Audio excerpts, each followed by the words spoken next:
Hello, fermented folks. We have P. Jelly Clark. All Makatsu. We have Travis Baldry. Today we have a really special guest, Leopoldo Gout. Are you reeling it in and defending clowns? I am. Earth doesn't even exist in Battlestar Galactica. This show me heartburn. I was like, I loves it, I hates it. It's called All Fluff. Oh! If you didn't know how I actually feel about The Mandalorian, don't worry. This is it right here.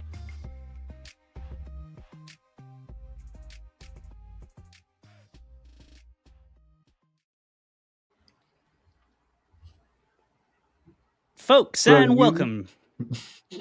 You've been muted. You were muted. You started muted. Okay, well, I didn't have mute on. That was just a result of the video. Hello, fermented folks. Pardon my very rude co-hosts for interrupting me, as if I would ever get on this fucking microphone right here and talk while I'm muted. Okay, I'm a goddamn professional up in here, and you can check the tape. You can look back, and you'll never find a single instance of me doing that. Or will you? Am I just full of shit? Let us know in the comments if you do. Yes, let us know in the comments. I think it's a mute point. Oh, you know what, TJ? You're right. I agree. Snaps for TJ, everybody. Thank you, TJ. That's TJ beautiful. Price is our guest today, by the way. He is a dear friend of mine. We hung out a lot at my very first StokerCon. We hung out at my second StokerCon, and I assume we're going to hang out at my third StokerCon, and it's going to be a great time because TJ is always the guy who's still up at 4 a.m. And I am also that guy. So, somebody got to do it. TJ, we appreciate your service to the horror community, my friend. Thank you for coming on the show. Happy to do it. Happy to be here. Thanks for having me. Hell yeah.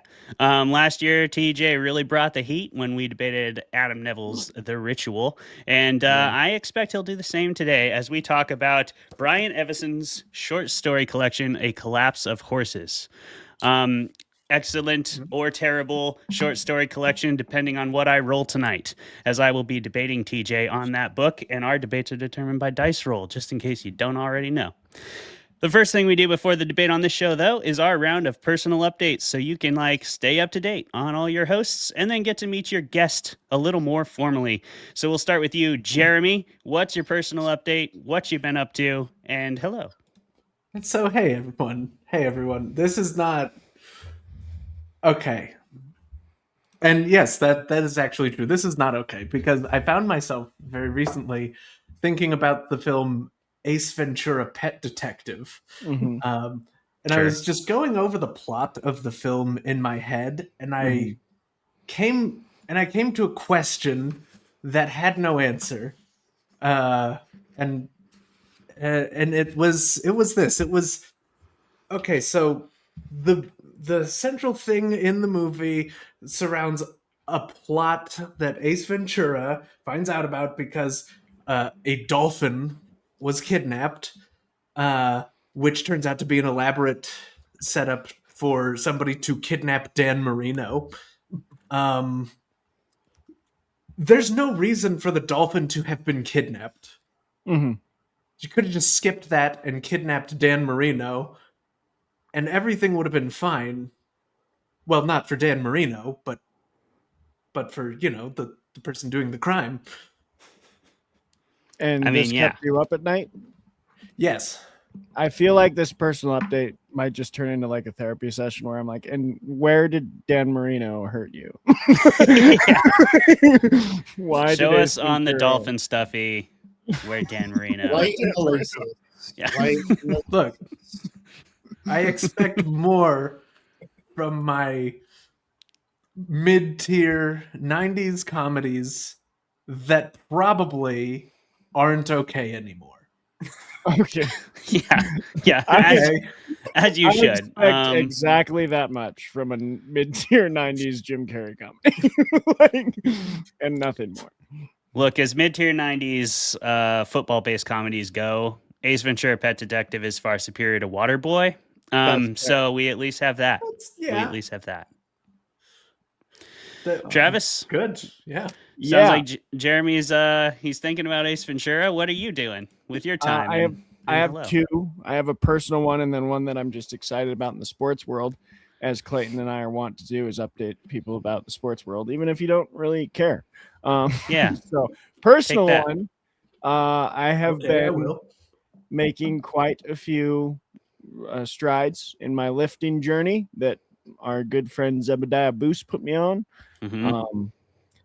According to calculations, so this isn't official, and one day I will get on this podcast after actually doing 1 rep maxes and make it official. But according to the max charts, I'm over the 1,000-pound club, but I haven't gone and done it, so I can't say that I am yet. Last time I tried and actually physically did the 1 rep maxes, I was 5 pounds shy, but apparently now I should be over it. I'll probably try in the next month or so. So hopefully by StokerCon, I'm looking big. That's the goal. Nice. Yeah, you want to be looking swole for that, for sure. Yeah, I want to be looking swole for StokerCon. And the other just fun update is UFC is going to Paramount Plus this weekend, and I'm pumped because I don't have to pay $70 for fights anymore.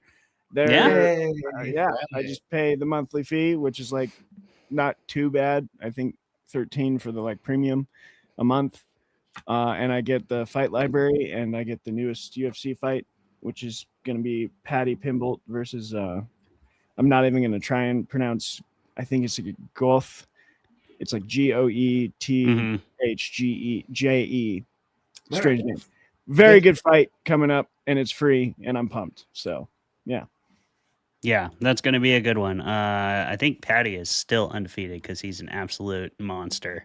And I believe you.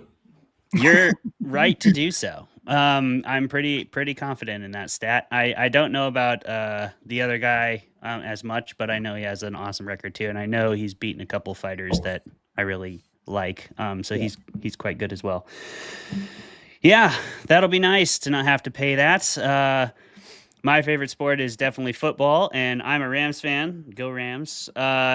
So I actually saw a meme the other day, and it was like, for the Super Bowl, each quarter will be broadcasted from a different streaming service. And we live in a world where I was genuinely unsure if that was a joke. I'm still not sure if that's a joke. Yeah, you're right, Jeremy. You're right. Amazon Prime gets quarter 1, Netflix quarter 2. Exactly. Halftime shows on Peacock. Yeah, Hulu for quarter 3 and Paramount Plus for quarter 4. Have a fun Super Bowl. I hope you have all those fucking subscriptions. If you're not a football fan, that is almost what it's like to have to watch the game. You really do. You literally do have to have 3 streaming services to watch just the majority, and then you have to have a 4th to watch the off-market obscure games. If your wife is, say, a Chargers fan and no one gives a fuck about them, and we have to find those games anyway. But yeah, that is my personal update. It is Rams related. The Rams are in the conference championship, which is the game before the Super Bowl, second to last game of the season and last game of the playoffs. And because the Seattle Seahawks are also really good this year, they are hosting that game. And my brother-in-law is a huge Seahawks fan with tickets to the conference championship. So I get to go. And I am super, super stoked. He's even been generous enough that he gave my dad a ticket because he had a whole bunch of tickets. So my dad's coming out from Montana, who is also a big Rams fan. So shout out to Aaron, big props to Aaron. Very generous brother-in-law, awesome man. And even risking bringing some Rams energy into the Seahawks stadium for family, for the love of his family. Really making other brothers-in-law look substandard. Absolutely, including me. Because I'm going to be actively rooting against him and laughing in his face if his team loses to my team. So we'll see. Our dad called me and was like, I don't know. He was doing the grumbly farmer thing, the hermit thing. I don't know if I should go. I was like, Dad, when are you going to ever get a ticket to a conference championship again? He's like, I'll call you back. And he called me back the next day and was like, I'm going. I was like, you better. Yeah, that would have been very stupid of him. So I'm glad he's coming out. yeah, it's going to be a good time. I'm really, really excited for it. We get to go every year. Seahawks and Rams are in the same division, which means they always play at each other's stadium at least once a year. So there's always a guaranteed Seattle game. We always go. It's like a family tradition. And now we get to go to this one. This one is by no means guaranteed. It's all determined by who's the 1 seed and everything. So this might be a once in a lifetime game. Really excited to get to go. That's my personal update. And yeah, I'll either be very annoyingly happy on Monday or very sad. TJ, can you tell the fermented folks of the fermented universe who you are, what you do, and what you've been up to, my friend? Thanks again for coming back on the show. Yeah, I'm super stoked to be here. It was a lot of fun last time. Wow, there's so many of me on the screen right now. I've never really seen anything like that before. Yeah, good. Hi, everyone. Super happy to be here. I'm a guy who likes weird fiction and movies and art and do a lot of those things myself. I like to write fiction. I like to edit other people's fiction if they'll allow me to read it. Not, if not for nothing, it's fun, and I like the words and the structures and the syntax and all of that good granular stuff. So it's really fun to engage in that activity with people. I've published a couple of people's work recently. This last year, I spent mostly focused on editing. Emma E. Murray's debut collection, The Drowning Machine and Other Obsessions, came out last February, which I was really stoked about. I love Emma's work, and her short fiction is amazing, incredible, really moving.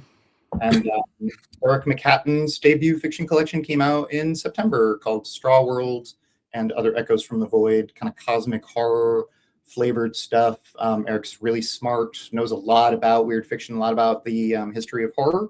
And he kind of synthesizes it all together to make these really uncanny, disturbing stories. And he puts his own stamp on them. They never seem derivative in any way, but you can tell that he is a product of his influences. So I was really happy to champion both of those guys and getting their debut fiction collections out into the world. And that's kind of what I did last year. Hell yeah, that's awesome.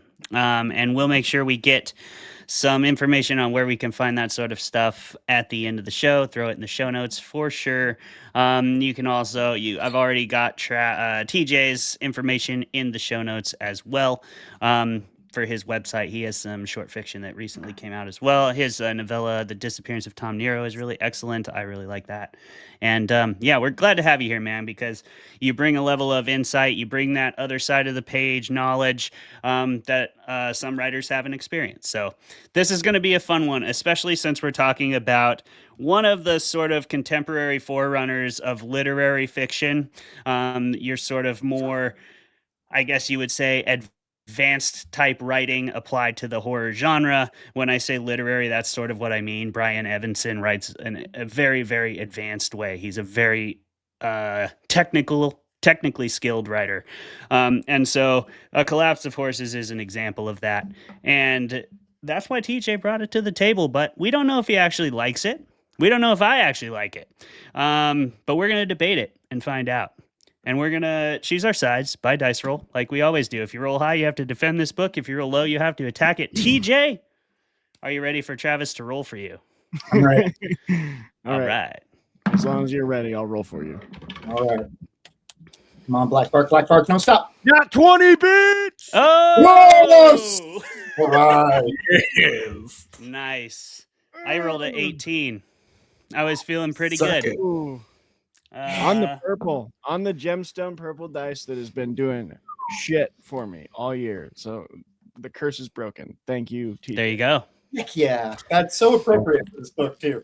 Awesome. All right. I apologize to the listeners for shouting the bitch into the mic.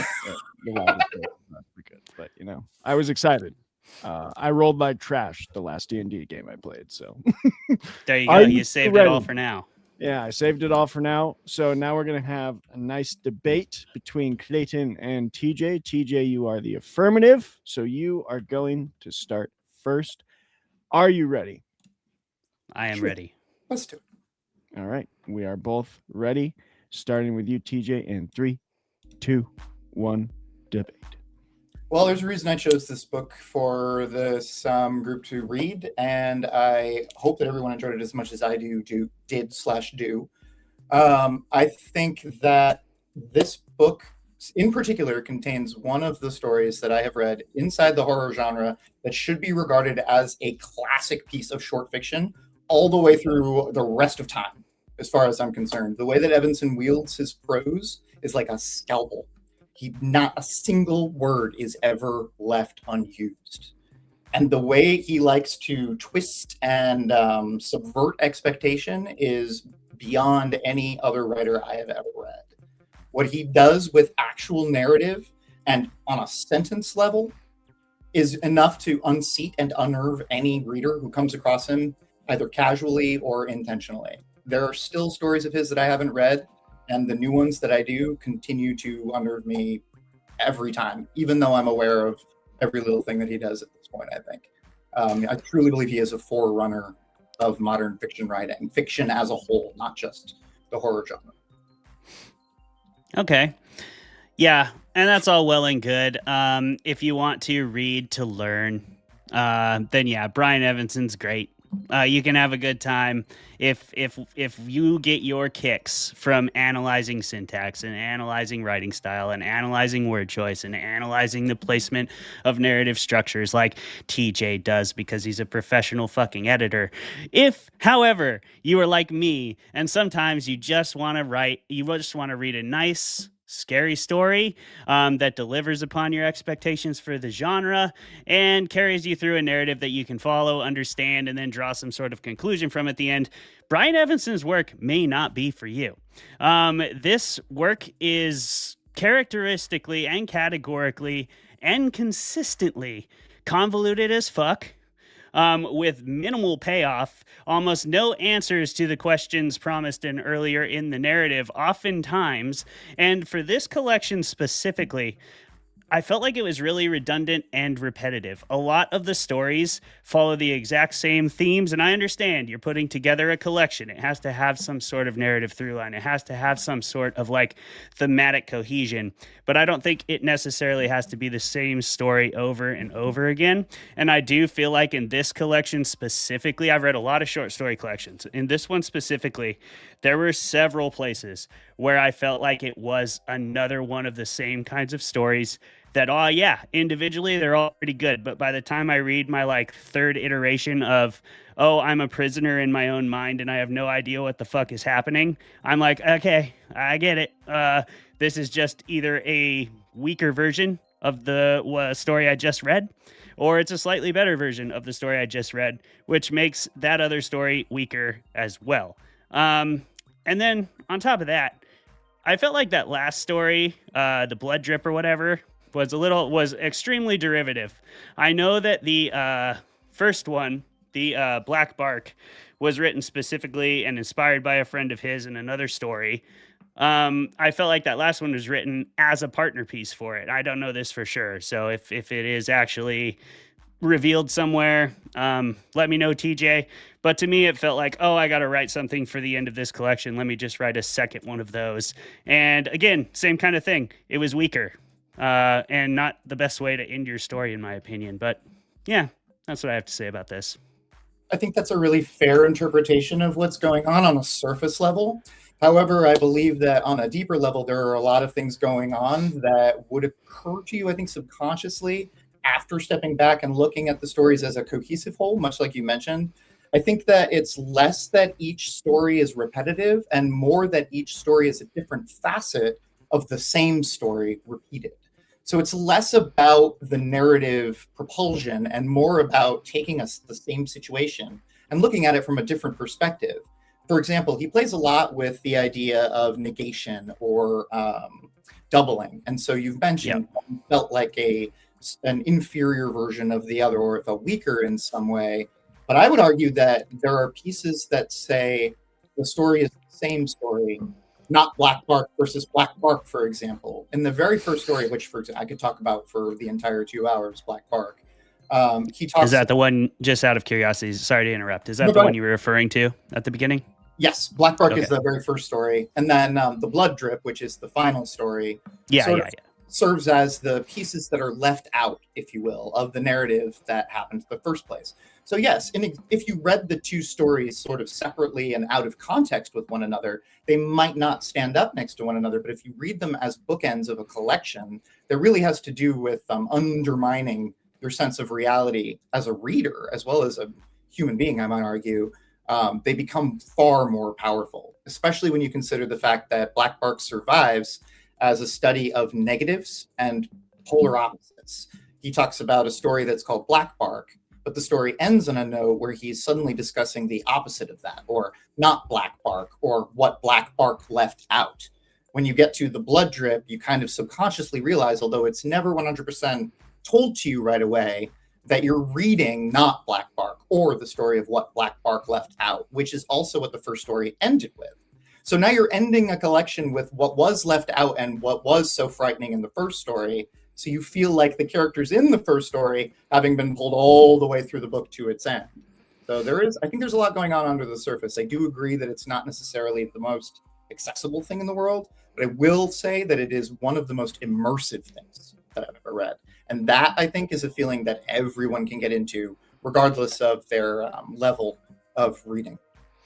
Yeah, and I'm not even trying to insult the readership or anything or say that you can't get into it at a certain level. I think that it's just a certain flavor, and it may definitely just not be for you. Like, you do not get those answers definitively.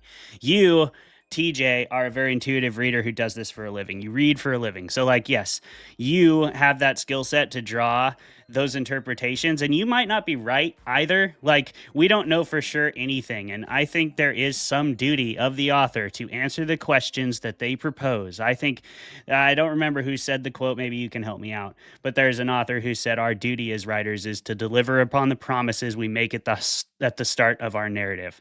And I do not feel that Evenson does that effectively in this collection. It's just particularly with that bookend story. Again, it felt like a callback more than this perfect culmination of a whole. And then there's just a bunch of, again, repetition. And this, to me, is one of the fundamental flaws with literary fiction in general.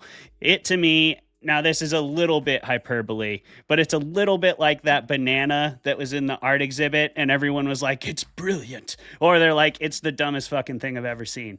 And I think literary horror fails in the same way because it's presented in such a way that, like, if you can't draw your own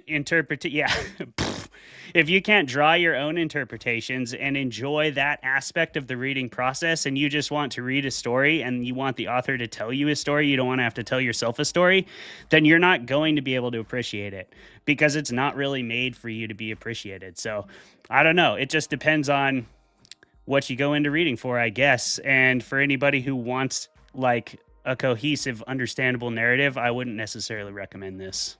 I'm curious, when you say that he makes a promise that he fails to deliver on, what do you think the promise is that he doesn't deliver on? I don't think he makes necessarily a promise. I see that this book is titled horror.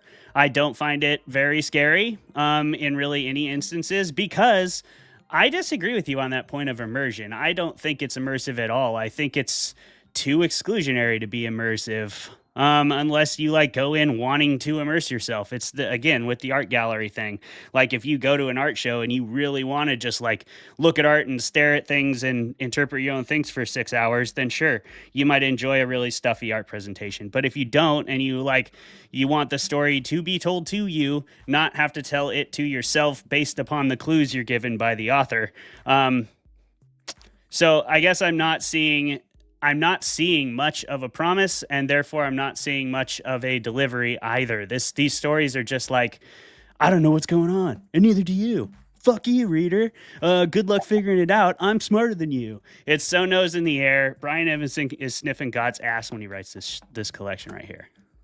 Wow. Okay. That's what I had to say.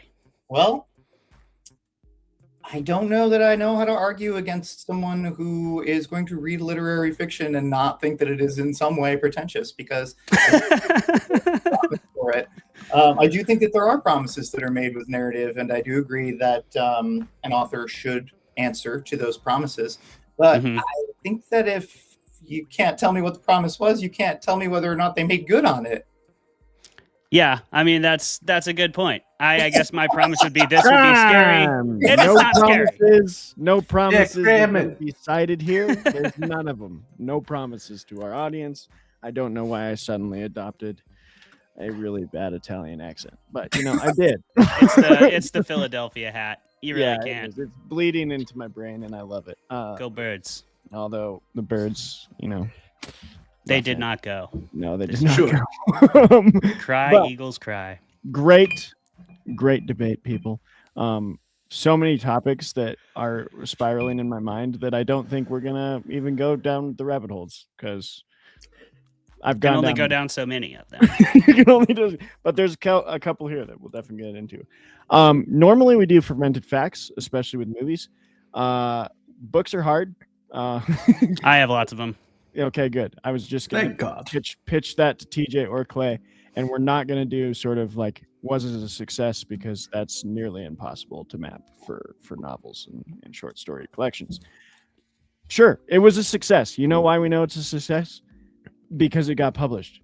It's hard to publish a book. If it gets published, it's pretty successful. Good job. Well done. You published a book. That's a success. Yeah, and Brian Evenson has been published hundreds and hundreds of times all over Yeah. the place. He's certainly a success. Each of these short stories in this collection were published somewhere else first. Except for one. Except for which one? Click. Okay, interesting. All right. Well, Yeah. Well, with there's your that- first fun fact. fun fact. Clay, TJ, do you have any fun facts for us that you can bring to the show? I have a few. Spent the day reading Brian Evenson interviews, so I gleaned a few fun things. This is what you have to do for the books. You have to read author interviews, whereas with movies, you could go to IMDb. Here's some fun ones. Brian Evanson's first book, Altman's Tongue, was so unsettling for members of the Church of Latter-day Saints, he grew up as a Mormon until he was 12, that it led to basically him having to leave the church and losing his professorship at Brigham Young University. And eventually, he even was not allowed to go to his eldest daughter's wedding because she is still Mormon and it was in the church. And they were like, nope, you're not allowed, sir. So that's kind of two crammed into one, but he is no longer a Mormon, suffice to say. And you can probably tell by reading his stuff.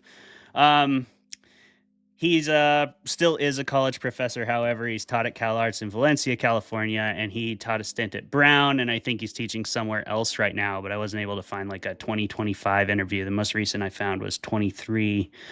You may look at this cover of A Collapse of Horses and be like, the fuck is this cover doing? And that's fair. It is a weird cover. Now, it is like a horse leg, so I guess you could just think that that's it. It's actually not, though. If you find 4 of his other books that have covers similar to this, you can actually put them all together, and they make one cohesive picture, which was drawn by his daughter, who was hired by the publisher to actually do a chapbook, and then they liked her art in the chapbook so much.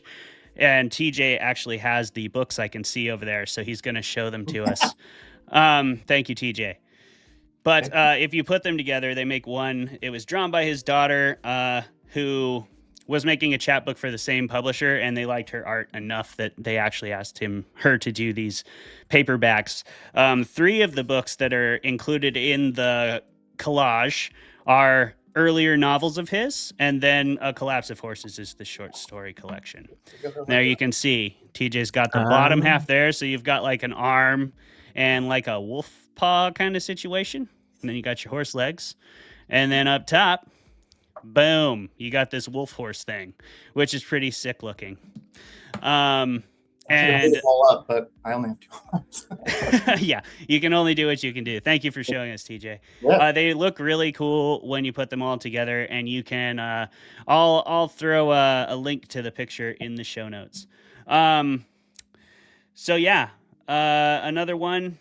Speaking of Last Days, which is the wolf head picture of that collage, it was originally published by Underland Press, which is cool because we on this show have a connection to Underland Press. That is Mark Teppo's press. So yeah, Mark Teppo is the woman who owned it before Mark Teppo originally published Last Days, and Mark Teppo now owns and is the chief editor at Underland. Big Mark Teppo fans over here. We did an episode with him on Sunshine, if you care to see that one. Travis and I were in a camper debating with one of my favorite author heroes, so that was weird, but it was a good time.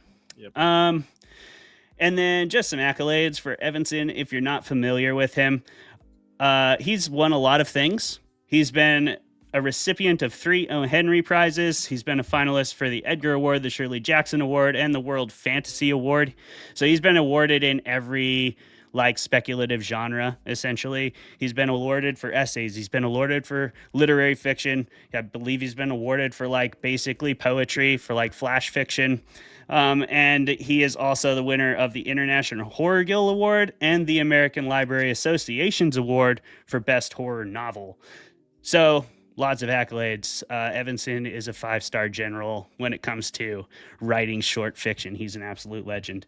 And if you do agree with any part of my bullshit argument in the debate, you can read Brian Evenson's work. That is exactly what I was calling for there, under his pseudonym, where he writes for Alien. He writes... Let's get TJ up there. All right. Yeah, TJ got some.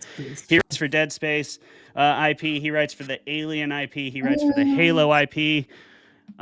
He writes for some other places. Yeah, you got No Exit Aliens. That one is pretty fun. That's the only IP one of his I've read. I stick to his short fiction mostly. Wind Eye is a fucking amazing short story, by the way.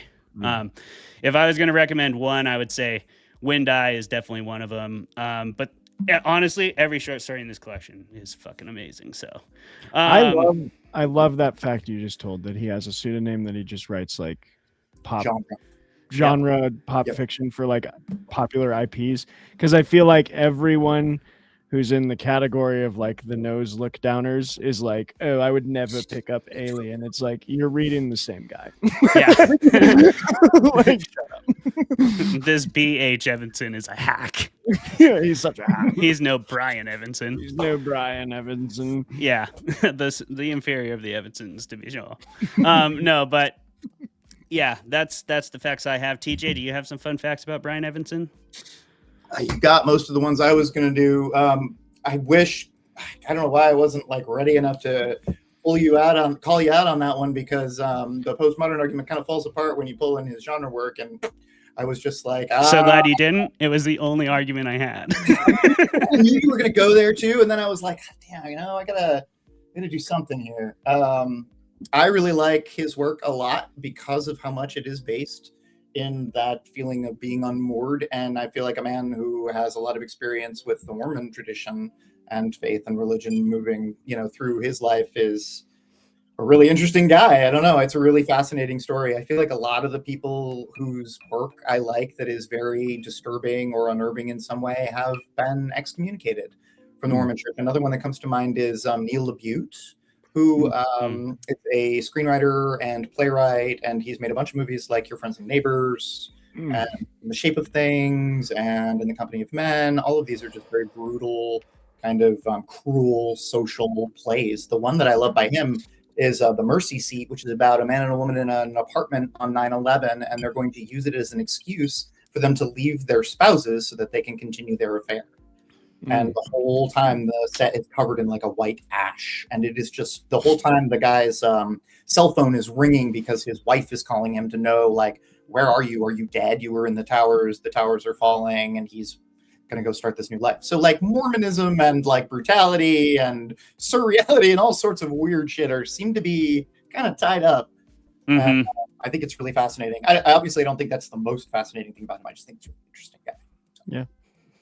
He is. And if you should read his interviews, he's very insightful. He's very generous with his answers. Sometimes you can ask that guy. I have seen in the interviews I read 9 of them because they're genuinely fascinating. They're essays. And sometimes authors get asked the same questions a lot. And sometimes they will kind of be here's my stock answer. I don't feel like he did that ever, because I heard him be asked the same question multiple times in those interviews, and every answer was different based to kind of like where he was in the conversation previously. But, you know, everyone's going to ask, oh, are you a plotzer or a pantser kind of thing. Yeah. They ask it smarter than that, but it's the same question at the end of the day. And like he gave a different answer to each of them, kind of like based on what they had been talking about in the conversation as a whole, which is pretty cool. As someone who reads lots of author interviews, I will say that is not always a thing. And that's something to strive towards, I think. Try to hear every question for the first time if you can. I can tell Brian Evenson does that. And TJ, we hope you'll do that if we happen to ask you some question you've been asked a gajillion times as an editor. Travis does a great job, but we aren't editors, so we don't know what those questions are. Yeah. And unless anyone else has fun facts, I would just like to jump in and talk about how full of shit I was in my argument. Please tell us how full of shit you were. That was ludicrous stuff to say. And in this day of deep God. fakes, and oh yeah, TJ, you were about to be like, you know what? Can you like puke back up the whiskey I gave you last year and never talk to me again? And then drink it again in front of And then drink it again, you piece of shit. I do. I have an empty glass here because we skipped beer of the week because I'm just desperate to get to this. Oh, yeah. No, man, I love this short story collection. I had read Wind Die. That was the main thing I had read from Evenson, and I think I read a couple others. But I read Wind Die in Richard Thomas's class. He always teaches Brian Evenson. He loves him. And when I picked this up, I mean, dude, Black Bark is so directly up my alley. You like had me hook, line, and sinker with that first one. The whole Blood Angel thing and just the subtle, creepy details. I think he does that excellently. These stories are terrifying because they are paranoid and they're claustrophobic and they are confusing and the characters act like real people in them. He like weaponizes that. Like he's introducing his family in one of the stories and he's like, I married a woman, had 3 kids with her, maybe 4. I think I had 4, but she doesn't agree. And we argue about it all the time, and it's actually going to lead me to burn my house down. So, you know, and he just like peppers that in there as if it's a normal fact. He even like says it at the top of the sentence. This is a mundane sentence, basically. You know, like I'm a boring dude. I had 3 kids. I married a chick. We fell gracefully out of love, which was a beautiful passage. And then he's like, no, I'm pretty sure I got a 4th kid, and he gots to go. Just terrifying stuff. The one where they're burning the prisoner's feet, and he has no idea, will I be next? The horror from that one comes from the utter uncertainty that, again, that paranoia, it traps you in your own mind and makes you think what you would do in these situations rather than being like, this is what my character did. At least that's how I read them, or that's how they read me. Brian Evenson, I was just playing. You know I love you. Your shit's awesome and great job on this collection. If you're going to clip the previous part, you know, just do me the courtesy of showing this part after that. I didn't mean any of that. And this show is, it's like that sometimes, you know? Yep. I rolled an 18, bro.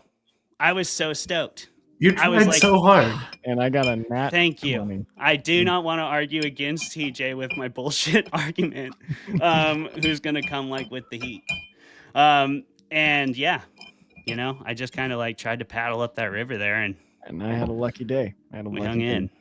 TJ, did you lie at all? Do you actually secretly despise Evenson, even though you own? I did not hide that well. I don't think. I don't think there's any question. And I just wish I had been more articulate in my defense because I'm such a fanboy of Brian Evenson when it comes to his work. Like Clay was saying, he's incredibly generous with all of his time and answers to questions that various people have at various stages of writing and reading. And I like how much emphasis he puts on craft when he talks about stuff. He's also an incredibly generous dude when it comes to blurbs, when it comes to other people's books. I feel like I see his name on blurbs all the time, and I'm not a person who likes to read blurbs, but he is someone I generally make an exception for. And so if I see that he's recommended something, I'm probably going to want to take a closer look at it. But because he's so generous with his blurbs, I end up reading a lot, which is not a bad thing. I love it. Is my favorite Evenson collection, and I recommend it almost every week. Maybe there's somebody I got to talk to about it all the time. So I'm super happy to have a lot of other people to talk about it too. Hopefully, everyone else liked it. Nice. I don't know that Jeremy did. I predict that Jeremy might not have liked it, Now, hey, but I don't know. I think we Hey, should tease that one and save it because I'm going to have one that's going to anger people. Okay, I'm teasing Yeah. it. Ready? So He's Jeremy you might be done coming teased up. it, man. Jeremy's All coming right. up. We'll see if he's right. I didn't read it, and I feel really bad, and I need to read it. I need to get to it.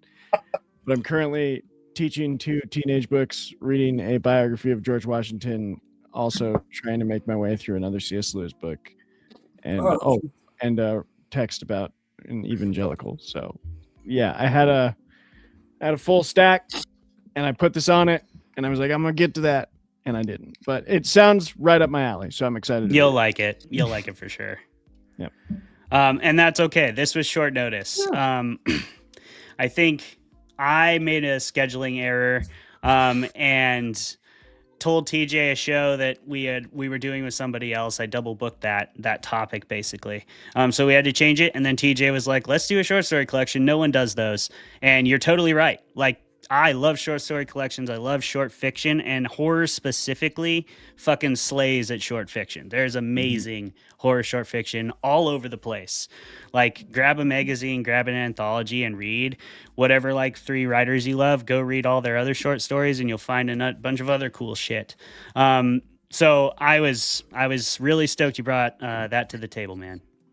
I was really happy that you were willing to entertain it because right now the prevailing zeitgeist in the publishing world is that no one will read short story collections except for writers themselves and other people who are kind of in that little insular network. And I think that's such a shame. There's some really brilliant pieces of short fiction out there. And when you get a really great collection like this one, where each piece is so like meticulously placed and the sequence resonates in different ways across the entire book, and by the time you're done with it, you're kind of just in this miasma of what the hell did I just read? And also, who am I and why are my fingers disappearing? Like, you know what I mean? You don't really get a lot of that in the world. Well, I guess in the world you kind of do, but you know what I mean? Like, it's a really special thing. And I wish more people liked them. Also, just the fact of like something I've been hammering home for like a year and a half now in my own brain, and hopefully teaching to my students, is like imitation. Art is imitation, like life is imitation. We're always learning from the people who walked before us how to be better people, emulate the ones that we look up to. And like nearly every insanely good author I can think of that's in like the canon wrote short fiction. So I don't know why there's not like an argument for it that's stronger of like, oh, I want to be the next Steinbeck. Yeah, you know what he did? He wrote short fiction. Like Faulkner, short fiction. Hemingway, short fiction. Really short fiction. Really short fiction. Like they all did it, and yet it's this thing that I feel like you're right. I'm not a writer. I'm around the reader community and people who are starting to write, and they're like, oh yeah, I want to write a novel. And I'm like, you know, that's not usually where people start. Like if you want to follow in the footsteps of the people you enjoy, most of them started in short fiction. So why don't you start there? But. Short fiction's a great place too, just to find like what even is a novel idea for you. Because something I love about short fiction, and Evenson spoke to it too in one of his interviews, but it's the ability to write all your ideas. And if they feel like they need to be longer, then let them be longer. But if you write a short story and you're like, yeah, this is good right here. That's great. That's a story that you're going to be able to polish and like submit.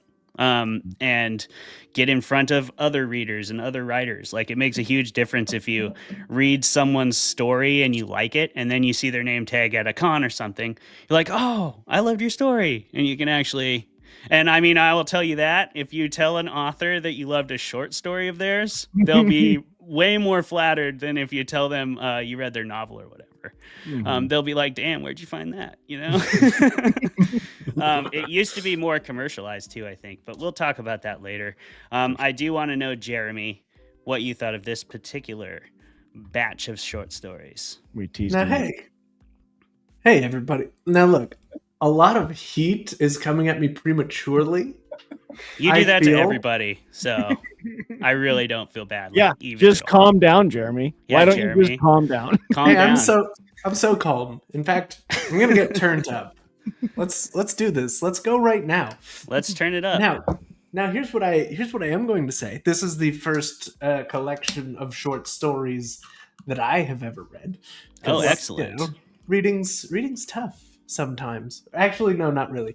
But I will say, Well said. let's start with the overall opinion, which I think the atmospheres throughout the short stories are great. He does a great job of dropping you in where you need to be and kind of filling in what you need to know to get to the end of the story and not be just horribly confused. And there's this really quick atmosphere building. It's really incredible. It's like walking through a misty wood at night with light wrapping around the trees, making innocent bushes look briefly like a round-shouldered murderer with an axe and a massive erection until you look at the bush and then it's just bush. So, that's really cool. I will say. Yes. I'm glad I wasn't the only one who saw that silhouette. Yeah. I'm glad I wasn't the only one. Bro, no. Amen. That's what All the right. bloodstain actually looked like. Yeah, I'm pretty sure. But and this may be an issue for me with short stories, short story collections in general, but I wouldn't know. It has the energy of a lot of pilot episodes for different shows where they're all very dense and packed and doing the work of fleshing out an entire world every single time, which makes it not something that you can just, or that I can just power through. I can't spend hours and hours reading this book the way I can other books that have a more long form narrative. So that's kind of where I'm at with that. I do get the thing of being most of the way through and being okay, yes, I get it. The narrator or the POV character is probably insane. I'm just accepting that. I'm going and expecting that at this point. And it's, like it. It's fine. It's fine and good.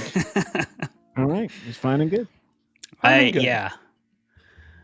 I don't like the pilot comparison. I think some of them maybe feel that way, but I do get a little defensive of short stories when people assume they have to be a full-length story to be valid.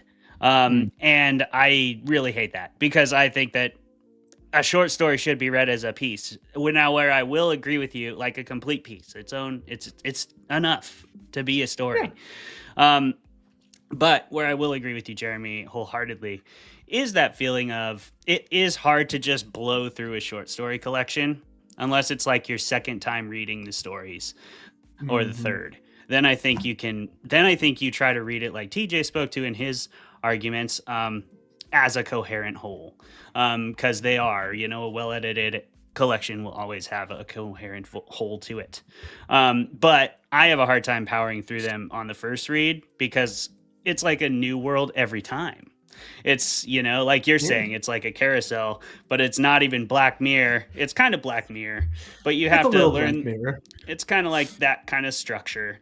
That's definitely the structure that Black Mirror is emulating. Collections have obviously been around longer, but it can be really hard to be okay, I just smashed one, and then there's one of the 3-page ones, and you're smashed it, and then you're okay, now I'm in a 45-page one, and I'm oh, what the fuck is happening, And sometimes I have to stop, especially if I'm reading it to debate it, because I'm I'm not going to understand this story. So it actually did take me, ironically, much longer to read this than it would a novel of the same size, or even probably a much larger novel for that reason. Yeah, you got to finish them almost. Like I've had that same thing with some of the collections you've handed me, and I didn't read collections until you started writing in them, and I was like, I got to support. So, but like, Appreciate you. There's not, because I've grown to become pretty good at picking up where I left off, even in the middle of a chapter of like a cohesive novel. Like I can just stop reading or stop listening and pick it up and be like, oh yeah, that character was here doing this. Okay, we're back in. But a short story, it's like, you can't do it. You have to finish it or you have to wait. Yep. So you have time to finish. Yeah. You know? Yeah. If I'm reading them leisurely, that's why I like them. They're my favorite like bedside book is like a short story collection, because you can pick however tired you are, like find one that's 4 pages long and read that one. If you like are pretty awake and you want to like read a nice whole story, grab the 45, 50, 60 page short story and go to town on that, you know? Yeah. But I'm with you, Travis. If I start a short story, it's like a point of pride. I'm like, well, I have to read this whole motherfucker. Like, it's a short story. I can't let this beat me. Yeah, exactly. Mind over matter there. I'm curious, Clay, did you read the whole collection front? I guess both of you. Did you read the whole collection front to back, like cover to cover, or did you jump around and read stories out of order? I did both. I read it cover to cover first. It did take about a month and a half, and then I jumped around to my favorites to reread them for if I rolled like an 18 or something and got to the big four of this fucking book. What about you, Jeremy? See, I read cover to most of the way to the other cover, and then I had to stop because we're recording. So that's fair. TJ, do you jump around as a short story fan, or are you a start to finish guy? I will never jump around. Sometimes, no, you know what? I take that back. Sometimes, but only in anthologies. Only when House of Pain is playing? Okay, sorry. Only when what, Travis? I said only when House of Pain is playing. Right. And I'm jumping around. Yeah. Someone had to do it. Like, oh yeah. But in anthologies, you will. Sometimes it really depends on the anthology. Speaking from an editor's point of view, who I'm pretty into the idea of sequencing a short story collection or an anthology. To me, it's kind of like making a mixtape. There's a reason you put one song after the other and after the next, and there's a reason why you put them all together in the first place and why they are the way they are. And I really like to do, if I'm going to structure collections, either my own or other people's, I like to break them down a little bit more into thematic segments so that you can feel more of that cadence that you're talking about. Like, so for example, you're like, oh, part 1 has 4 stories in it. Each one is about 10 pages. You know, maybe I'll read 2. Or, you know, then you get kind of a sense of where you're going, of side A, side B kind of thing. Yeah. So you know when you're going to flip the tape and you're ready to go. I think that is a very viable way to do it. I think there's also a reason probably why they chose not to do it with collapsed forces. So there's lots of different ways you can do it. I know people who do read short story collections out of order. I have nothing against those people. Everything is valid. Everything is permitted. Do what you want. But coming from somebody who really likes to sequence stuff, just keep in mind that there might be a reason that the stories are sequenced the way that they are, even if you choose to ignore the sequence. Well, yeah, you know, it's like anytime when I used to buy CDs or if I like download a new album or something, like I'm going to listen to the entire album start to finish. Yeah, for the first thing, and then after that, you know, just throw that shit on shuffle, baby.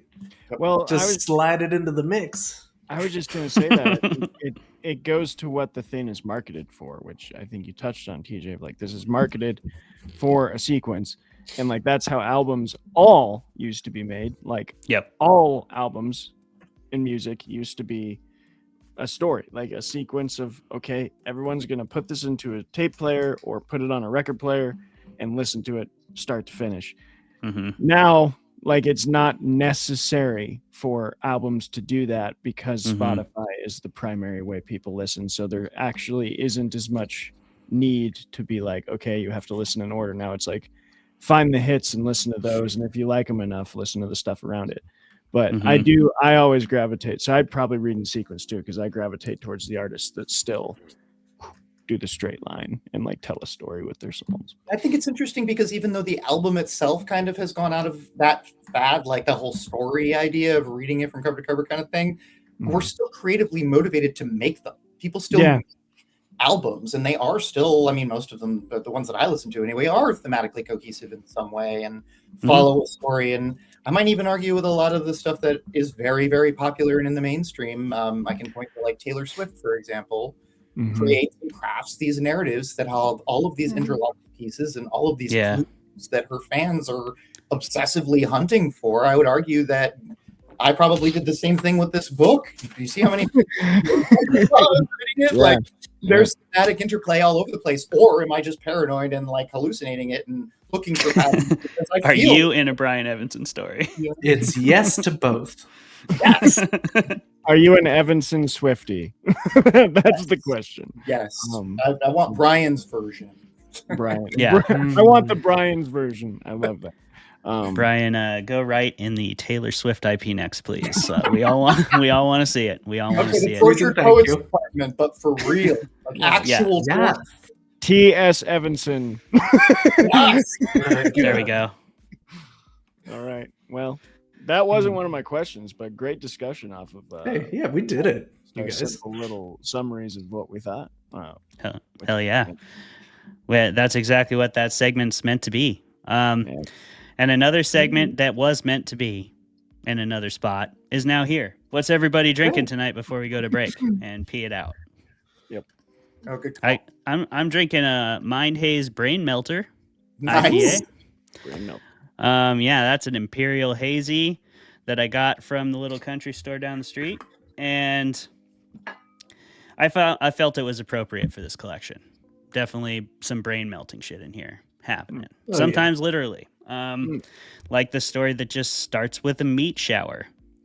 Yes. Let's fucking Any go. corpse. Crazy. Yeah. Any corpse?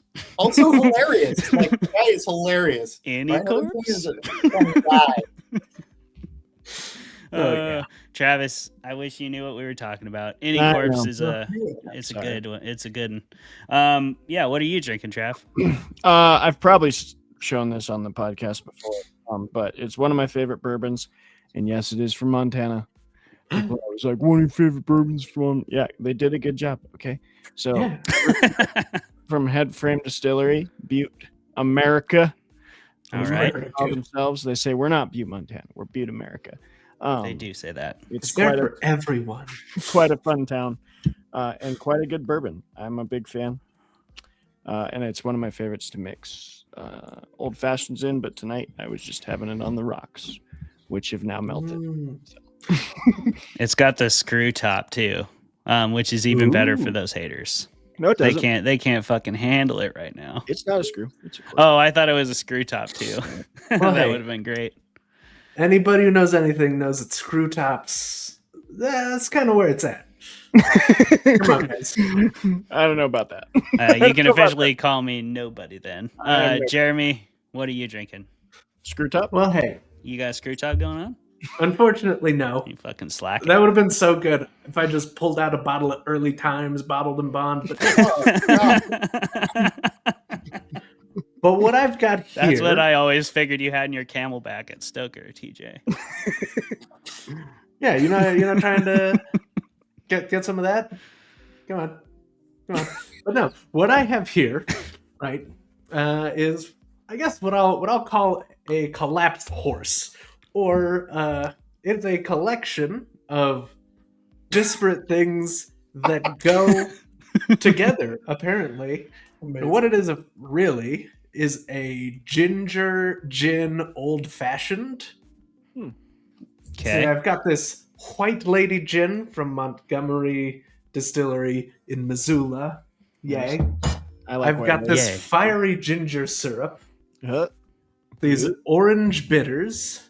Okay. And some friggin' cherries. It Hell tastes yeah.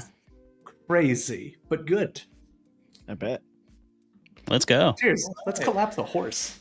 Yeah, I like that name for a cocktail too. That works, you know. All right. The collapsed horse. Well done, Jeremy. TJ, what are you drinking, buddy? Man, stole my horse collapse there. What I am drinking is a drink that I have called the Soul Burner. It is 100 proof vodka. It is ginger brew, which is, I forget who makes it, but it's some like extra spicy, fiery thing. And then I made my own ginger syrup and added it to the mix, and it burns like hell. So I'm calling it Soul Burner. I hate that. I feel through the camera, I feel the heartburn. There's a lime juice too, so keep the scurvy away. But that sounds incredible. I would eat a gallon of Tums and die. Travis would just explode like he was full of Mentos. It would not be a good time. No. Hopefully y'all are having a good time out there. Thank you for tuning in to Fermented Fiction tonight. We're going to go to a 5-minute break, and on the other side, we'll have a panel discussion led by Travis. He's going to have some questions for us, and then we're just going to generally talk about how cool Brian Evenson is, probably. Everybody go ahead and turn off your cameras, and we'll see you guys on the other side.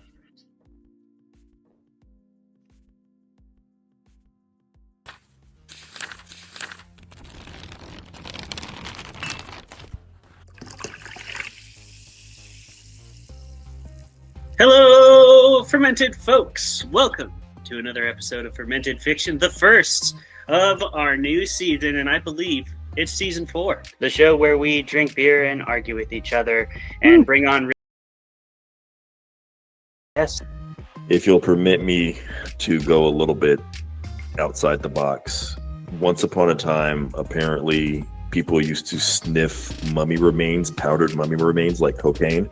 So I think 3 lines of powdered mummy remains, if you can get to that as well. Yeah, that'll get you right to really enjoy the movie, you know? Dave told us all about making a mead, and I talk shit about Tom Bombadil, as I am wont to do whenever people bring up Lord of the Rings. You would. You should.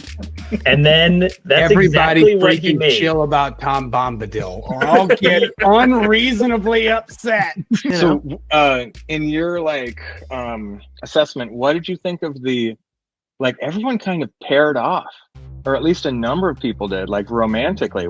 How'd you feel about that? Did that seem really forced and dumb to you, or? Tom Bombadil is a merry old fellow with his bright blue jacket and his boots are yellow. Right? His boots are yellow. Right. Imagine discovering mummy remains and oh my god, these ancient figures. Dude, what if we crushed this and snorted it, yo? I bet we'd get fucked up. Let's talk for a moment about the fucking all-star cast in this movie.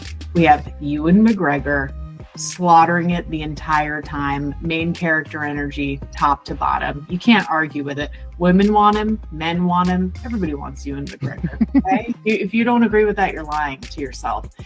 Apparently she had a backstory, but they cut it because she's very hard-nosed at the beginning. And then I will say another pro of this movie is their chemistry is hot. And I feel if they didn't have that chemistry, I would have been ugh.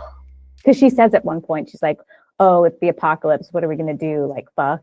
And he's and then later when they are kissing, if they didn't have chemistry and if it was 2 lesser actors, I think it would have been an eye roll, felt cheesy, but you feel their bond. The Langoliers themselves were originally going to be portrayed by puppets. And I think maybe they should have. Maybe they should have.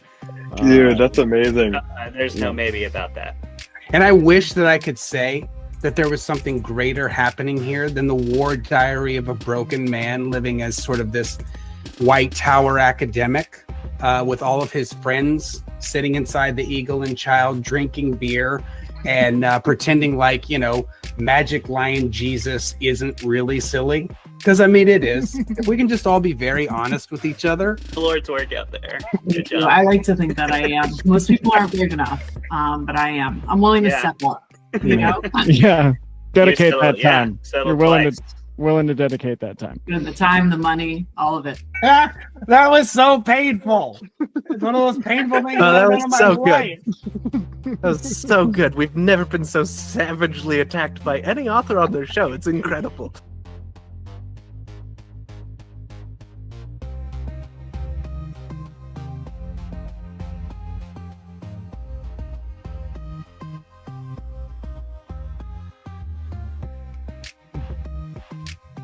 Hey, it says we'll be right back, and we are back.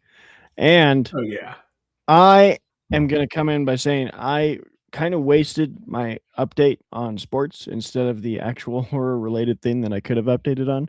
I mean, I didn't waste it. I think I love UFC, and I'm glad I updated about that. But big day for horror today. You might have seen this in the news. Real big day for horror. 4 horror films nominated for Oscars, which is a big day because that Nice. never happens. Not that, you know, people have kind of stopped putting stock into award shows. I still kind of do, even though they have lost me a few times with some real bad snubs. But, you know, the Oscars are still, for the most part, going to point in directions of quality movies. And it's cool to see they finally are recognizing horror up. That basically, for maybe those not familiar with like award season and stuff, it'd basically be like categorizing a genre fiction novel as literary fiction based on the merit of its writing. Yep. And I think that's really cool. Sinners got 16 nominations, which is insane. Oh yeah, Sinners is a great movie. Deserved them. Yeah, I that still don't know really how I is, dude. personally feel about it, like story-wise, but it is undeniably a fantastically made film and like deserves all the credit of being recognized. So be cool to see if any of those win. Highly doubt it. It's definitely going to be something. You gotta believe, one Travis. battle after another or something like that. But hey, maybe Sinners pulls it off. We're not sure. It'll get 1 or 2 maybe. Yeah, It's for sure. it's not going to sweep 16 because that will be one battle after another. It will not. It will not get Best Picture is my prediction, but I could be wrong. But I'm usually not about Best Picture. It's If it usually- doesn't do it, it's because you're not believing hard enough. Okay, go. that's fair. That's fair.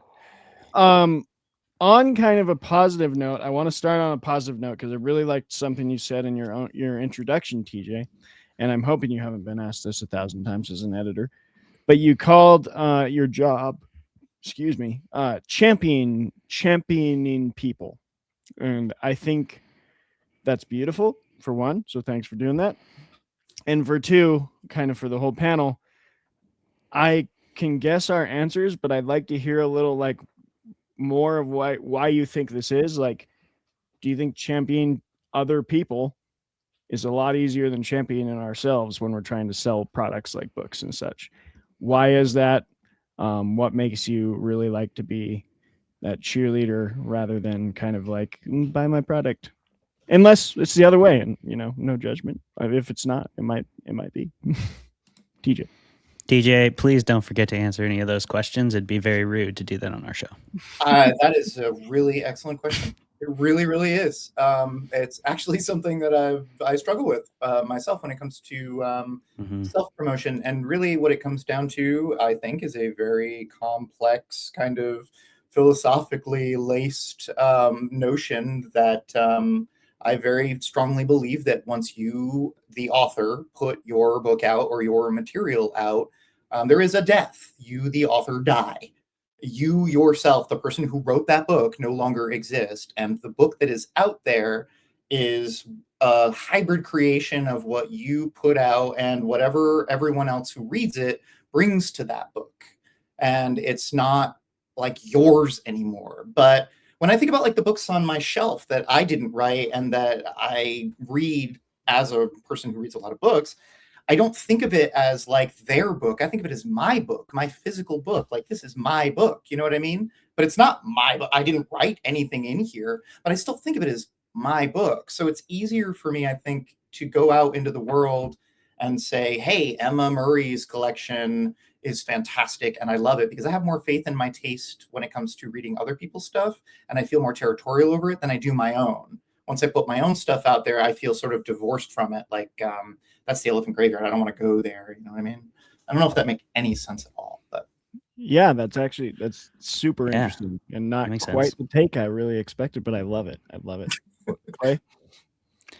I mean, I agree with that. I think that like in our family culture, Travis, humility is one of the most important virtues that we've always been taught to espouse, and that therefore I have thoroughly espoused. So I really don't like talking about myself too much. I like being a part of things. I like being a part of the party. I like having fun and talking the shit with everybody. But I don't really talk about my stuff very much. I'm more like, why don't you just read it and see what you think? I would rather you did that. Or actually, yeah, you don't need to read it. It's one of those couple emotions for me a lot of the time. But the marketing hyping up of other people's work, I love doing that. I mean, that's just fun and it's easy. And you can do that. Anything you truly enjoyed is something that it's really easy to believe in. And that's why they want people who like the things they're selling to sell those things. And so for me, I love reading, so it's pretty easy to like sell other people's books and sell people on their work. Jeremy? Yes. Well, you see, to me, the obvious answer is that it is very easy to champion the works of others because they are hardworking, creative, wonderful people who deserve every success in the world. And I'm some yutz. So if I succeed at something, it's obviously a fluke, or people are just being too nice to tell me that I suck. Does that make sense? Yeah, nailed it. Nailed it, dude. Yep, Nailed it. Nailed it. Perfect. Absolutely. I love that, Jeremy. I love that. I think my whole job has been built on that. Teaching is definitely that, like, I want to bring all the greatness out of these great kids that I'm around every day. And then they're like, hey, you did a good thing. And I'm like, no, I didn't. That was just like, I just picked the books to read and told them what to read. And they did it. It's not me. And I do love, Clay, what you said about the humility thing, because I do think, and this is kind of a follow-up question, maybe in the writing industry, do you see this? Because like so much of your guys' job, I don't know on the editing side, but as writers is to market yourselves, which I feel like sucks, and I'm sorry. but like, there's a level to where I have seen like humility turns into kind of like a false humility that's actually this weird twisted kind of pride, where, and I'll just use an example that I hope I don't sound like an a-hole. See, I'm already apologizing for it. It's like in fighting sports, which I do a lot of. I coach boxers how to grapple so that they don't get their butts kicked in the cage. And so I've been fighting since I was 5, but you run into a lot of people who are like, I bet I could take you. And like, yeah, you want, the humility in me wants to be like, yeah, maybe you probably could. But like the reality of it is probably not. Like, I have been doing this a very long time. I know the people that could destroy me in a fight, and they're all in the gym that I coach at, and they're really tough people. So yeah, I hope I don't sound like an a-hole. But is there that in the writing industry, I guess is what I'm saying, of like this, when you're marketing yourself, this want to be the humble writer who's like not trying to talk too much about themselves, but also when do you recognize that like, hey, enough people have told me that I made a good product. Maybe I should just start saying like, I think I made a good product. I don't know that it comes down to that, really. I don't know that it has to do with like a good or a bad product. I think for me, what it really comes down to is I don't really trust anybody else who says that their stuff is good. I don't like that someone is telling me that their stuff. Let me figure out if your stuff is good for me. If you're going to tell me what I think of your stuff, then I'm not interested in reading your stuff. And that's a personal thing. Like, I know that's a very spiky kind of like hot take, but like, I like encountering books that I've never read before. I like reading stuff in submissions to magazines that I read from people whose names I have never heard of before in my life. But if I don't know, like I believe hype is a poison. I hate it when like a bunch of people are like, this book is so good, you have to read it. This movie is so good, you have to see it. Why haven't you seen it yet? I'm like, I don't know, man. Like, let me encounter the stuff that I want to do on my own time. Let me read what I want to read when I want to read it. And I think the books that I need to read will come to me when it is my time to read them. And I find that that's often the case. It kind of happens that way. Yeah. Do you build? I agree with that. Do you build like a trusted group of people you take? Like, I hear you on the like advice of movies, especially. I'm a big film guy, but books as well. Of like, there's people that if they're like, you have to watch that. I'm like, I don't have to.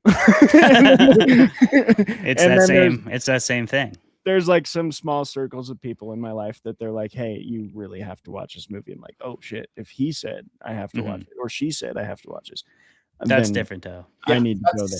There are circles, there are criteria involved, and it doesn't always have to be like dependent on one person or another person or who they are to me or who I am to them or something like that. It could just be that we share an interest in something and they say, oh, you know, we both like the same thing. You might enjoy this. I'll be like, okay, you know, I'll make a mental note of that. And there are certain people whose opinions I trust a little bit more than others. Generally tends to correlate and correspond with the degree that they know me, because a lot of people would, like, if they just viewed a list of stuff about me that was out of context, like the books that I really like and the movies that I enjoy sometimes and just my general demeanor, they might be like, what's that kid's favorite movie is probably some crazy art house movie or whatever. My favorite movie is probably Twister. Twister. Did you like Twisters? It's you know what? That's a really long story. I won't get into it. I thought it did what it should have.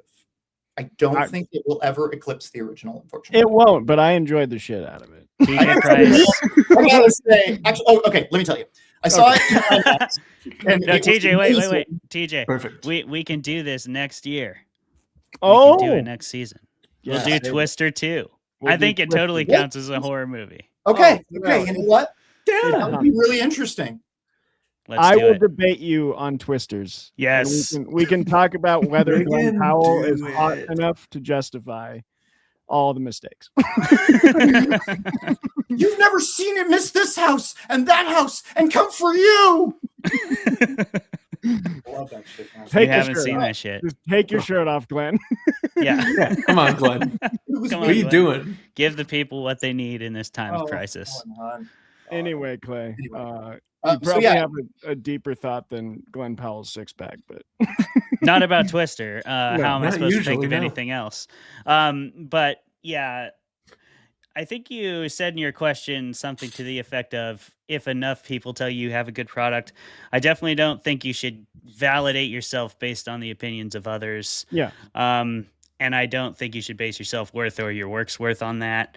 In my opinion, by the time you edit a story, once you learn how to edit a little bit, I think you get into a place where you can read something enough times, because you lose the magic of it. You can't read it as a reader for the first time ever again, ever, because you created it.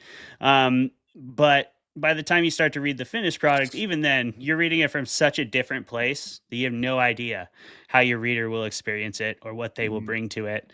And it's hard to like it for a period of time. Like, you rewrite it so many times, but you get to a place where you know, like, this is up to my standards. This is something I can put in the world and not feel like an idiot for. Like, I respect the work that I've done for this. This to me feels worthy with sharing with the world. This feels like it has reached its proper maturation. This is something I'm willing to put my name on, because like TJ said, once you put it in the world, it ain't yours anymore. And more than that, it becomes a part of your identity in your industry, amongst all your peers, amongst people you don't know. And you better be sure you're stamping something that you're proud of, so be proud of it yourself first. And understand that pride doesn't mean it's perfect. Pride doesn't mean you have to love every piece of it. Pride doesn't even necessarily mean you have to like it. 'Cause frankly, by the time you've written a story 8 times, you probably don't like it that much. Not at first. You'll come back to it and you'll like it later. You will. But honestly, it took me a year to like Crevasse again. I hated it when I first put it out. Because I just it was my first longer form thing, and I rewrote it a bunch of times. I changed a bunch of shit. And when you do that, it's kind of hard to tell, like, does this still fit together, or do I just think it does? And that's where you need good editors like TJ that you can trust to help you make sure that some of those things are, in fact, the way they should be.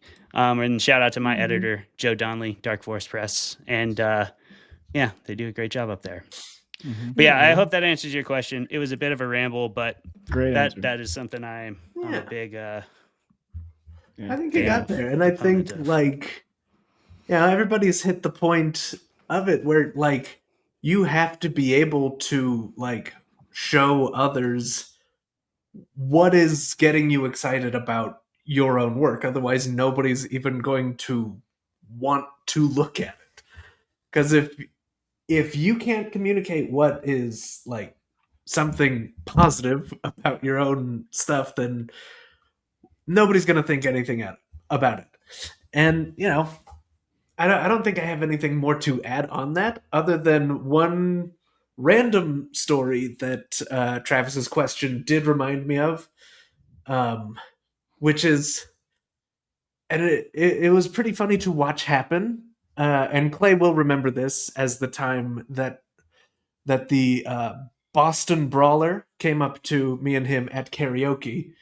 He took a look at me, and then he looked at Clay, who is, you know, smaller than me, and decided to pick a fight with Clay, which was the wrong answer. Who had wrestled since he was. It was crazy. Yeah, it's understandable. Size like makes a head taller than Clay. Size, people think of short. They're like, oh, short? Yeah. I got that. Like, those people have no idea what leverage is. Nope. They don't. That's all I have to say about that. And I want to be clear about my previous thing to further try and make myself not sound like an a-hole. Every coach at the gym I coach at can kick my ass. Okay, these guys. Yeah, that's how coaches. Would you want anyone teaching you who couldn't? Yeah, exactly. They're expert Exactly. boxers. I'm just the wrestling guy, but they would knock me out with one punch. They're also both 4 inches at least taller than me, so their reach is I don't have a chance. To put a kind of a pin on it, I really do think that humility is good, and marketing is also good. There's no binary between good and bad, and what is and what isn't. But and there is something to be said for identity. There is something to be said for the fact that you get out there and you're championing your voice as well as others, because what you have to say is valuable and important and should be readable. You know, you assume it is. But I think there's also something to be said for, you know, underrepresented voices feeling as though they need to cultivate a sort of false modesty for the sake of anything. I think everybody's voice deserves an equal chance to be heard. And I think that it's important that people seek out those voices, as well as those voices telling other people to seek them out. I don't think it's always great to be falsely humble or humble. I do think that there are times where you should promote yourself and your work if you believe in it. But what I do is I just completely efface the idea of identity altogether and lean into the whole anonymity ambiguity thing. And aside from appearing on podcasts where people can see my face, I wear a mask and tell people I don't know what my name is. And I'm not even really actually TJ Price. I'm just an actor he hired and really the best night. I'm just an actor he hired. I love that. All right. Well, speaking of actors and hiring and masks, this is not a very good segue, but I've been dying to ask this question ever since the debate, which was not that long ago. I don't know why I'm talking about it like it's in the distant past. 20 minutes ago. 24 years. Far and long ago in the 20 minutes prior. Do archetypes play better in short fiction? Because I'm starting to think maybe they do, and maybe it's recency bias. I recently read Nathaniel Hawthorne's short story, The Great Stone Face, and that whole story is just like archetype after archetype after archetype, and it's beautiful, and it tells the story using those archetypes to great advantage. And yeah, I think I'd just love to hear y'all's opinions, starting with TJ, of like, it seems to me the short fiction format works better for people to accept like yes, you are just kind of creating a character I've seen before, but you're doing it because you have 10 pages to tell me the point. And so here it is. And like, yeah, I don't know. What do you think? Am I think wrong? there's so much potential for many different applications and varieties of use when it comes to characterization and archetype in a short fiction, all the way down to, I mean, microfiction, drabbles, poetry. I think characterization can take many different forms. I think maybe one of the reasons why that feeling is so prominent for you is that archetypes show up clearer in short fiction because there's less space. So I think it's easier to sort of see them through what's going on some of the time. I also think it has a lot to do with the morphology of the folktale. A folktale is specifically told in a very encapsulated amount of time and has a very particular structure, rise and fall, the whole 9 yards. So I think identifying with those sort of subtextual currents is a way of like identifying things. I will say that Evenson specifically does the thing that a lot of really successful and awesome short fiction writers do, which is they sort of make their character into a cipher where they're not really a totally formed person with like, I couldn't tell you, for example, what, Sugg or Raleigh's favorite pop song was. I couldn't tell you anything about their favorite brand of granola or cereal or anything like that. I can tell you what they kind of look like in my head. I don't really know. I don't think Evenson really ever gives us any like actual individuating physical details about things other than that which is important and central to the narrative. So basically what happens is the characters take on those aspects that we can assign to archetype and stereotype because there's nothing else to really go on that in the narrative structure. So we sort of, it's kind of like how in the dark, your eye will seek out any point of light, no matter how dim. And I think those little pieces are the archetype that you're talking about underneath the story. And a follow-up on that to you, and then sorry, Clayton and Jeremy. But like I think short fiction does that really well. And I think you're right that it fills in our brain fills in the gaps that it's not intentionally kind of filling in because it doesn't have the space to do so. So we're like doing the light filter thing. I really like that metaphor. I've seen it done very poorly, in my opinion, in like, say, really pop fiction, some of the, I'm not saying romantasy as a whole is a bad genre. There's good TJ will. TJ, like, you okay? You sound kind of sick, buddy. I'm just the actor. The actor is pretty sick right now. Buddy, I've tried to read one romantasy. It was very popular. I will not defame it on here because we try not to. Yeah, don't do that. But I'll do it. It did the same thing, but in like almost, I felt the nefarious way of like, it basically was like, I'm going to use all these things that you already know to just do the work for me. And I'm going to like build this skeleton that you're going to think is deep. And I've had conversations with friends that are like, oh, it's such good world building. And I'm like, it's not. It's just like 6 other books, like wearing a skin suit. Like, how do you not see this? But yeah, I don't know. Maybe if you could articulate, what do you think the difference is between that tool being used so well in short fiction, like Evenson's, and then when it's used for evil in unknown romantasy book I'm talking about? Well, a sexy cosplay of all of those elements. I feel like I'm not exactly sure that I know 100% what the answer is to that. What I will say that I think the motives or the goals behind the actual creation of those two pieces are probably different. Whereas we have short fiction written by Brian Evenson, which is philosophically challenging and interesting, and the character is a cipher. There's a lot of ambiguity and stuff that isn't really necessarily, like kind of Clay was saying, it's not immediately accessible. It's not the kind of thing that you can read all at once. It's not, you can't lose yourself in it like you can with a lot of the other example that you gave. And I think that there's a difference between that and then the person who writes something that is beholden to formula. It's beholden to formula because it wants to be popular, because it wants a great number of people to like it, read it, consume it. It's about content creation and consumption, as opposed to what I think of as someone who's genuinely trying to make art in a different way. I'm not saying that they are mutually exclusive, but I think that the aims of both of those things are very different. One being, I'm going to take these elements and intentionally use them in the way that everyone knows what they are, so that they are familiar beats in a story that I can, if I get a little lost, I can still find the trail, as opposed to something which intentionally drops you in the middle of the forest at night. Yeah. Mm-hmm.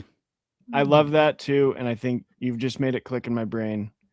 It's like the difference between passivity and activity. Like with Evanson's book, I'm assuming, I haven't read it yet, but I'm assuming I'll have to like work, but it's good work. I have to like try to understand what he's telling me, versus the other one is like just happening to me. And that feels so like so wrong when you like see it. Like I think when people don't see it, they're just like, oh yeah, I'm being entertained. But when you notice it, you're like, I'm like assaulted right now. Actually, you bring it back to your earlier metaphor of the person that you know could be you. I feel like every time I read a Brian Evenson story, when I read this collection, I read Black Bark 5 times in a row, just over and over and over and over again in a loop, because I kept looking for details. And I swear to God, this is the guy that beats me up. Yeah, really you're like figuring shit out. I'm really good at puzzles and mazes and finding clues and hidden stuff. I cannot figure this shit out. And that's and he's the guy that beats me up. So this is the gym that I continue to return to all the time, to get beat up constantly by someone who's just better. And, and get better and get better. That's the work. Yeah. Yeah. Clay, Jeremy, I hope you didn't lose the question. I can try and re-ask it if you did. But I'm glad we did what we just did, because it was great. Yeah, that's good. I remember the question, and to answer it, I would say, like, there is an economy of language when you tell a story. Like, you have to use the space you have effectively, and when you have something the length of a short story, or even like the length of a feature film, you do like have to simplify what you can, so you can focus on the things that you don't want to gloss over, the things that will make the story suffer otherwise. Like you got to pick your battles, essentially, or you can try to gloss over everything and do every trope but sexy, and get to whatever books Travis refuses to give the name of. Yeah. I'll give the name of one movie that I think happened to me, and it's probably my least favorite movie of all time. Star Wars Episode 9. That's a great example of a movie that happens to you. Yeah, that despise that film. Anyway. That's not a movie that happens to you. That's a movie that's done to you. Oof. It's true. Yeah. It's true. But it's also a movie that you like chose to go to. I did, and that is maybe the only time in my life I've left the theater genuinely angry. I was like, J.J. Abrams, you just pissed me off. How dare you, sir? Look, we all know JJ's not a closer, all right? He's your opener. He kicks it off, and then you get him out of there. He's got no business coming back. Yeah. All right? Yeah. He's the Brandon Sanderson of that shit. Just like, I'll come in and close it. I'll come in and close it up. He's not, no. Clay, do you remember the question? Absolutely not. I was asking, you want to do every trope but sexy? Do you think archetypes play better in short fiction? I think whether you mean to have an archetype in your story or not, people are going to put one in there. And that's something you have to accept as a writer. People are going to latch on to something you do or some part of the story that you tell. And they're going to make their own archetype, their own interpretation. That's what TJ was speaking to earlier about every reader brings themselves to the story. So like they have a say in what the story is, what it's about, and how well any of that is executed. So you can be like Brian Evenson and very intentionally choose every aspect of your story. And you have more control, I think, over an interpretation that way.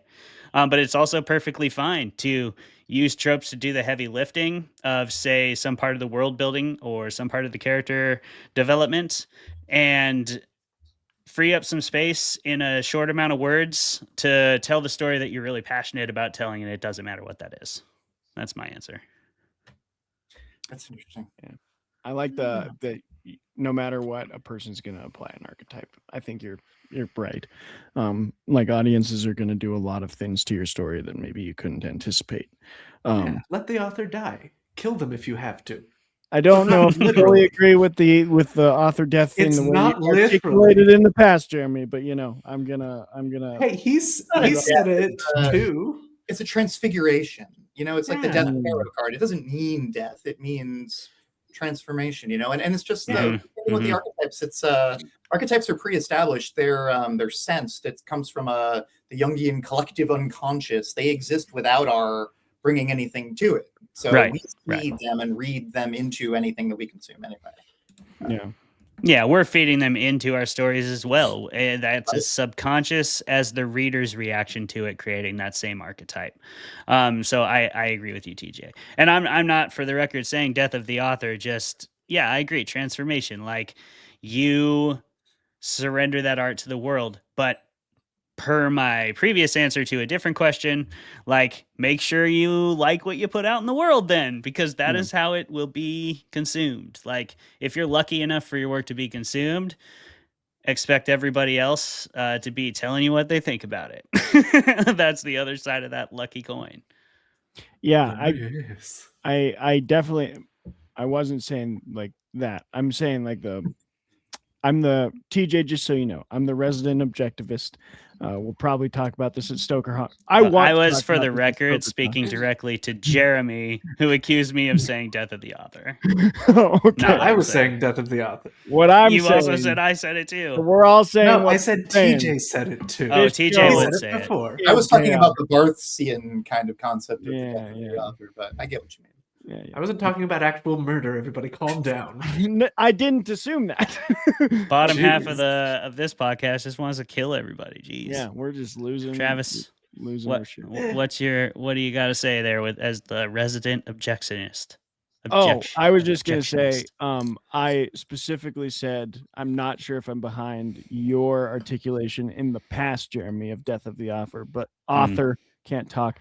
I do agree that it stops being your product at a certain point, and I'd love to have a discussion on that. Like, but I also, I'm very pro archetype in the sense of like the moment I got over myself of like, being the pretentious hipster kid that was like, I gotta find everything new, and finally just which is such a fucking archetype, by the way. Dumb, yeah.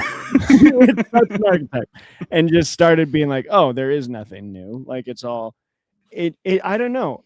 I love to hear your opinions. I think it evolved. It changed stories for me in a way of like, now when I encounter archetypes, it's no longer this like, oh, I've seen that before. It's like, oh, I've seen that before. I'm so excited to see what's done new to it.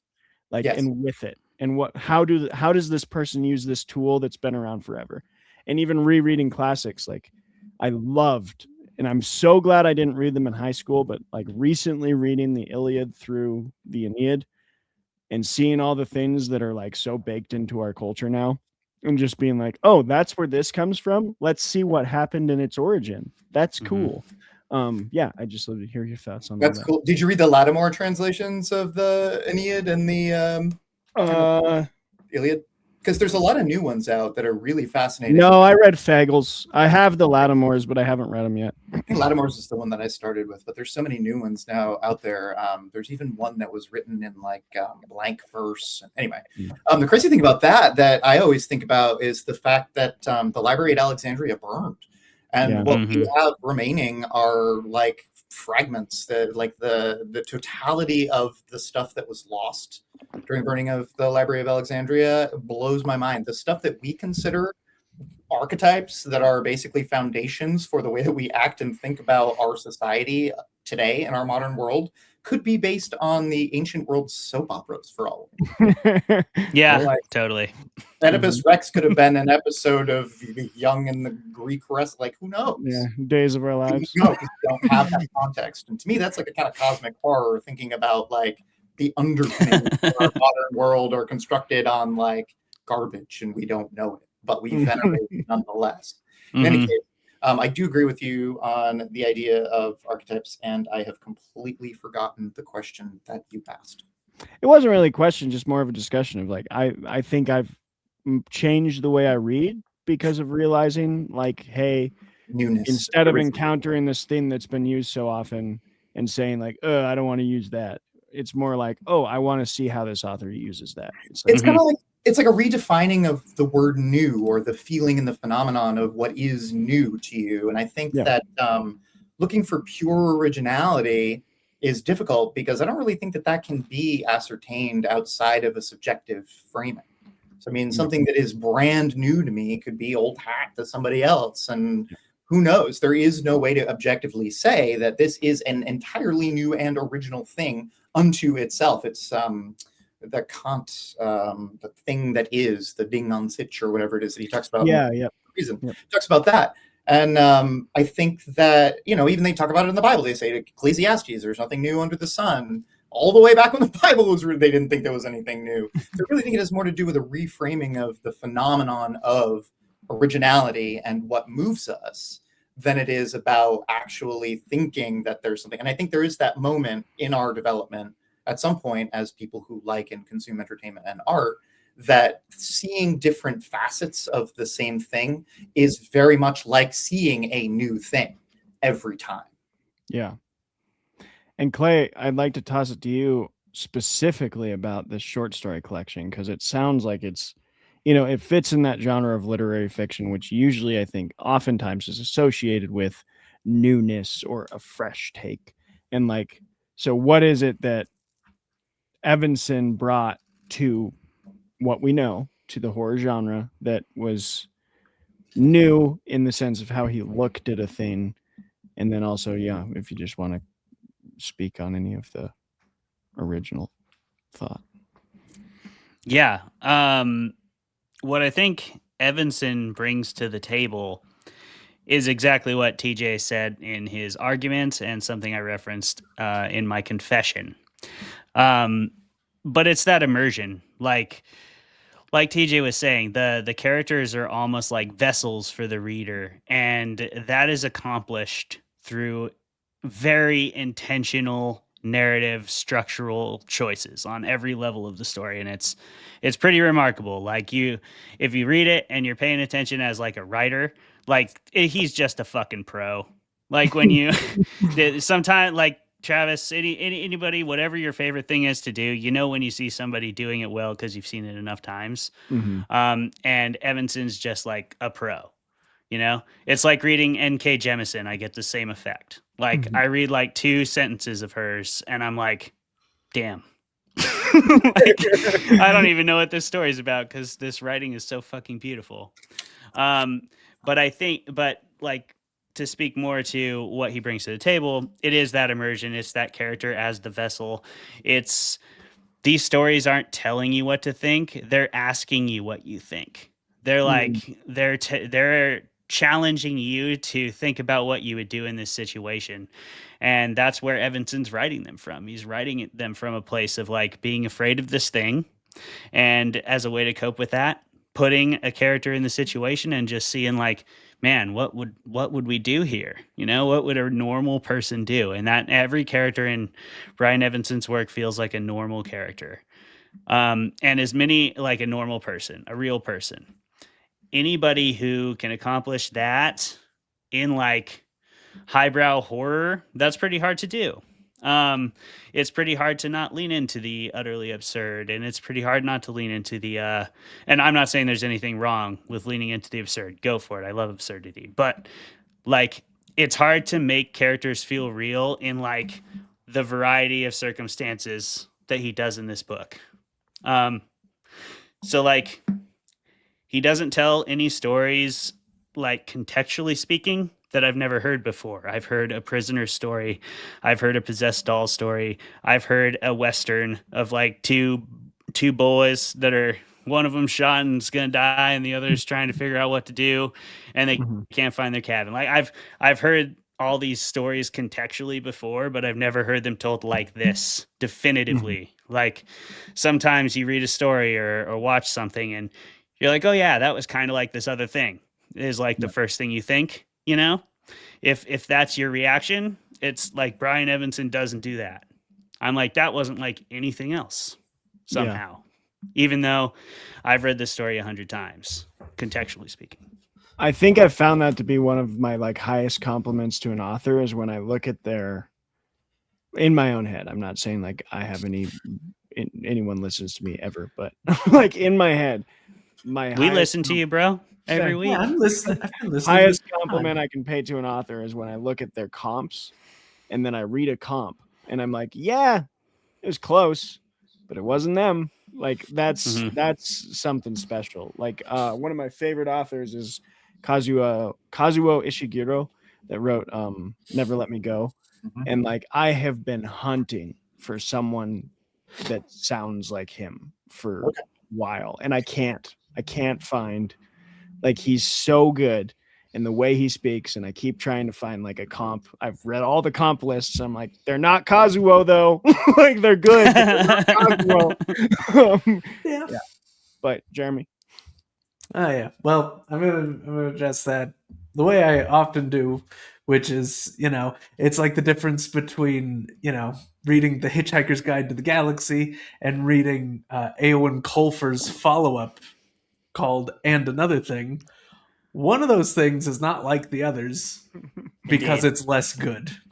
But, when it comes to archetypes, tropes, common story beats, and so on, I feel like, they serve as a lens through which stories can be analyzed, because the audience is just going to fill those things into where they fit while they're thinking about the thing they either just consumed or are consuming. And, it can be used very well. I'm not going to say it's usually that, because you can tell when somebody build something completely out of used ideas without, doing anything with them. Because that sucks. It sucks big hairy ass, and we don't like that around here. But yeah.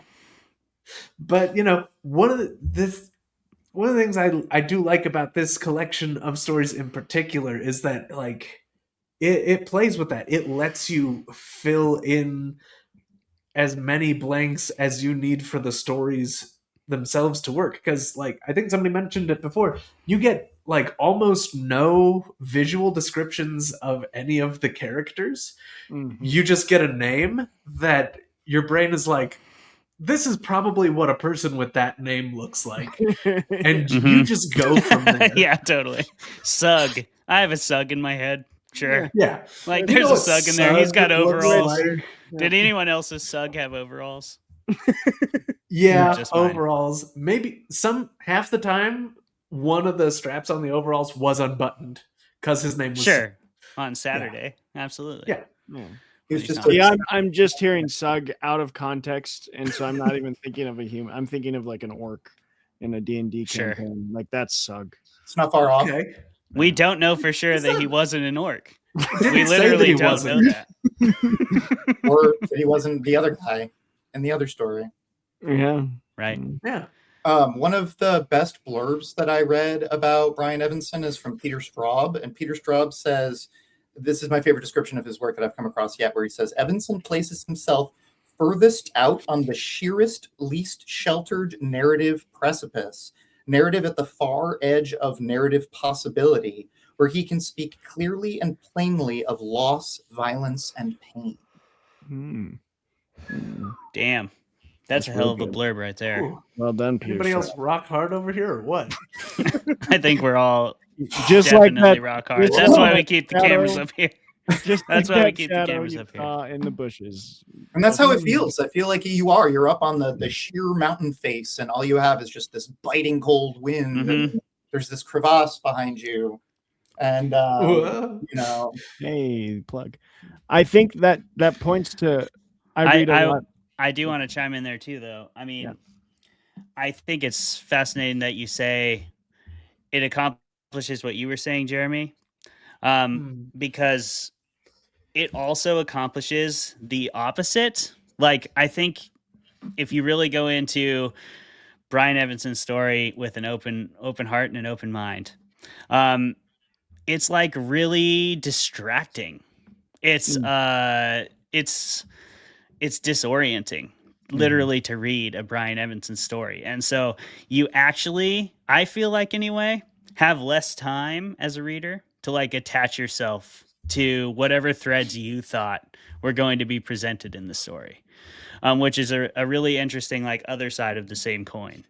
Because I mean, I did really feel like the story was about me on some level so many times, and that was just accomplished through like brilliant writing. It was it was quite an experience. Yeah, it was crazy because there's like I don't know about everybody else, but there was like this almost like this sense of urgency I felt while reading to try to piece things together, and it basically always culminated with the end of the story being like, aha, and I'm like, wait, no, not actually aha. He just told me what. Okay. That blurb reminded me of, I read a lot of theology for my job. And I can't remember the book I read this from, but it was a beautiful quote that has stuck with me of, the most important things we are meant to learn in the world come from the unknown. And I think some horror fiction can do that in a really profound way of like, it's okay that you don't grasp everything, at least the first read, maybe not any of the reads. You're learning all the same. It's like counter to this materialism culture we have of like, if I can't see it and touch it and concretely identify every possible part of it, I can't learn from it. It's like, no, stories are not the best. Stories don't do that. That's the opposite of the way people should learn. That makes me crazy. I wrote about this a lot recently because I really like saying I don't know. I've always said I don't know. How the hell else are you supposed to learn if you don't tell people you don't know something? If you go around telling everyone you know everything, then what are you ever going to learn? It drives me nuts. So saying you don't know and admitting to that, cloud of unknowing and sort of allowing yourself to exist in a state of not knowing, I think is a very spiritual thing. And I think that it also sets us up for a binary that is a really weird thing. Like knowing and not knowing is not all there is. There are a lot of other things. Evenson does this in his collection. He says things like, it was this, or no, it was that. Oh, no, maybe it was this other thing. So like he constantly is setting up these binaries and then disrupting them with either a third or a fourth possibility right at the beginning of the story. And so he makes you doubt your like preconceived assumptions about what could happen and what might happen, which is a lot like life. And so that creates the immersion. Or even how go ahead. Oh, I was just wondering if you could give us a specific example from the short story that you'd love to talk about regarding that. Well, actually, the one that I wrote this during, and I mean, like I said, I was taking crazy ass notes when I was reading this earlier. And the one that I read was The Window, which is towards the end, actually. Not really, it's not that it's not like a standout, but it fits in the collection, I think, a little bit less prominently. But he says the opening lines are, he was all but asleep, or he was asleep and then the sound woke him, or he was dreaming and never awoke at all. So at the outset, you're like, well, wait, okay, so you're telling me one thing, and now my brain is starting to create like a fictional world that could spin off from this. I'm already trying to prognosticate what's going to happen next. But then I hit the next sentence and I'm like, well, wait a minute, that completely invalidates the thing that I was just working on. So that world comes to a screen and a new one begins. But then I'm like, wait a minute, it doesn't have to be one or the other. It could be any one of these things. And now I'm in the forest at night. And I don't know where I am. And that's a lot of what this is. So, yeah. And right there, too, you have a beautiful, like, subversion of a trope. Yeah. That's like Evenson having enough people in enough groups be like, I don't know if you know this advice, but, like, you should never really have a character wake up, start a story. Evanson's like, many times it drives me I hear nuts. you loud. I hear you loud and clear. I'm gonna just have him wake up. Maybe he woke up. How about that? Maybe he didn't. I don't know. Yeah. Maybe just He might suddenly still be dreaming. he was awake. Maybe he didn't wake up. You fucking figure it out. That's Well, not my and you job. think about it too on the linguistic level. You're talking about the story, a report where the prisoner is told not to make any noises. They say, "Hush, or we'll burn the soles of his feet." And I didn't think about this until I got to one of the later stories. I actually think it was the last one where he's talking about how he fell asleep by the fire and the soles of his boots melted from the heat. And I thought to myself, oh, burning souls. Hell. Did he intend that, or is that just like a happy coincidence that happened in these stories? That like Husher will burn the soles of his feet, the burning souls of these people in this hell. Is that what's going on here? Did he do that intentionally? Because if he did, I'm really going to dig into this. And the more you dig, the more you see, even though everything looks perfectly effortless, the closer you look, there are all these tiny little miniature feats of engineering going on. And the more, the more you see and the more complex it gets. And then I go nuts. Well, that's literally. Can we talk too about how brilliant of an intro to this collection Black Bark is in that regard? I mean, it sets up everything. It's fucking amazing. Everything and nothing. Everything and nothing. It's like you can read that story by itself. Yeah. That's literally like the master of any craft. I think you just articulated exactly what you're going to see from them. Of like, it looks effortless, but there's so much there.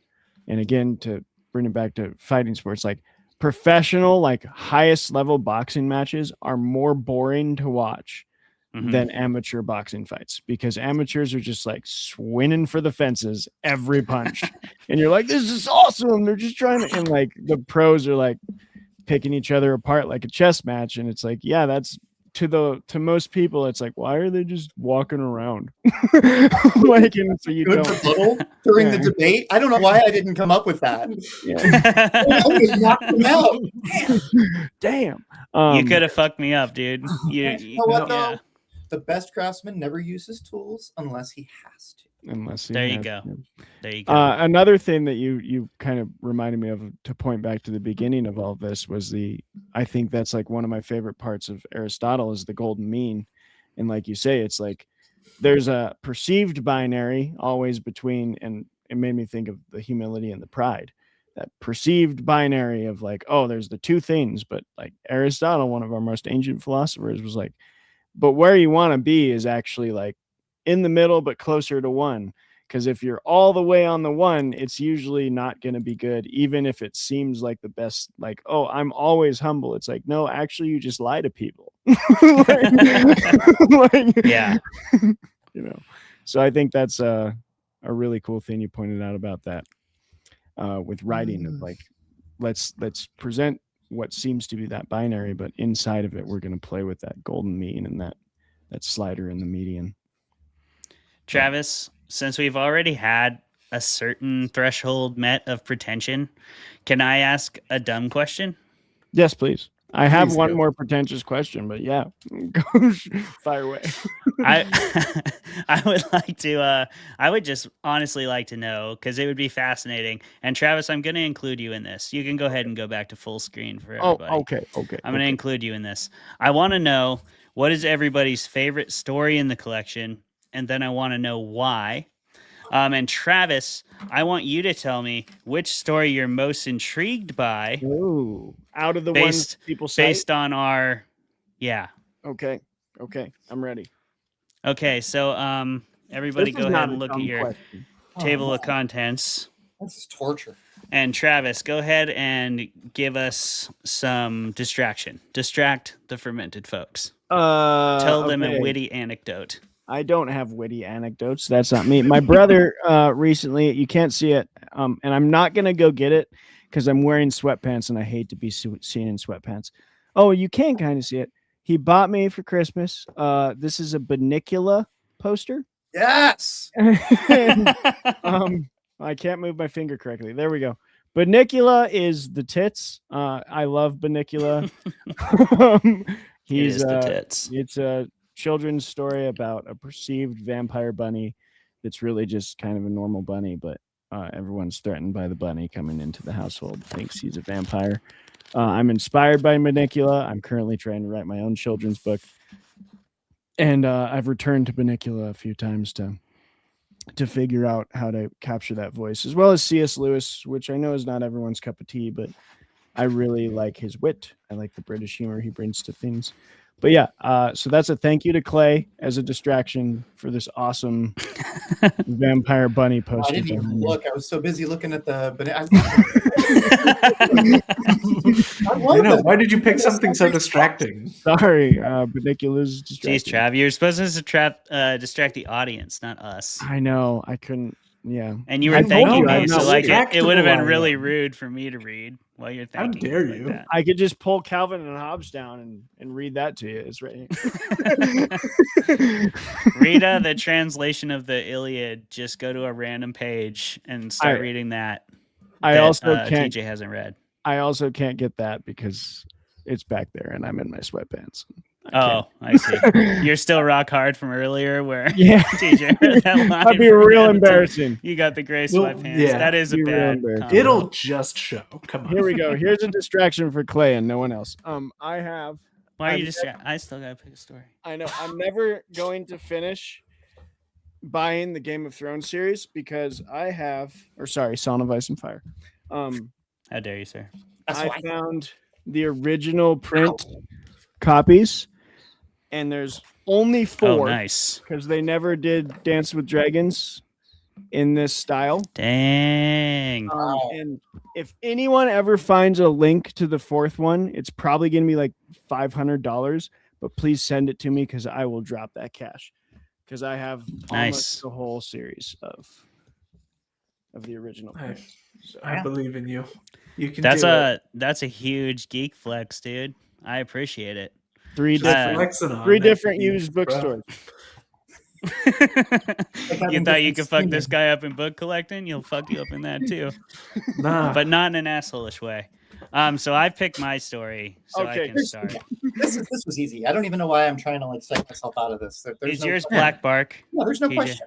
Yeah, so you go ahead because you're the guest, and it's the best. There's no other. I mean, I was going through it and I was thinking to myself, okay, there are so many in here and they're so good, and I love how they mirror and echo and fold into one another, and the whole thing is just so brilliantly structured. It was either going to be Black Bark. It was always going to be Black Bark.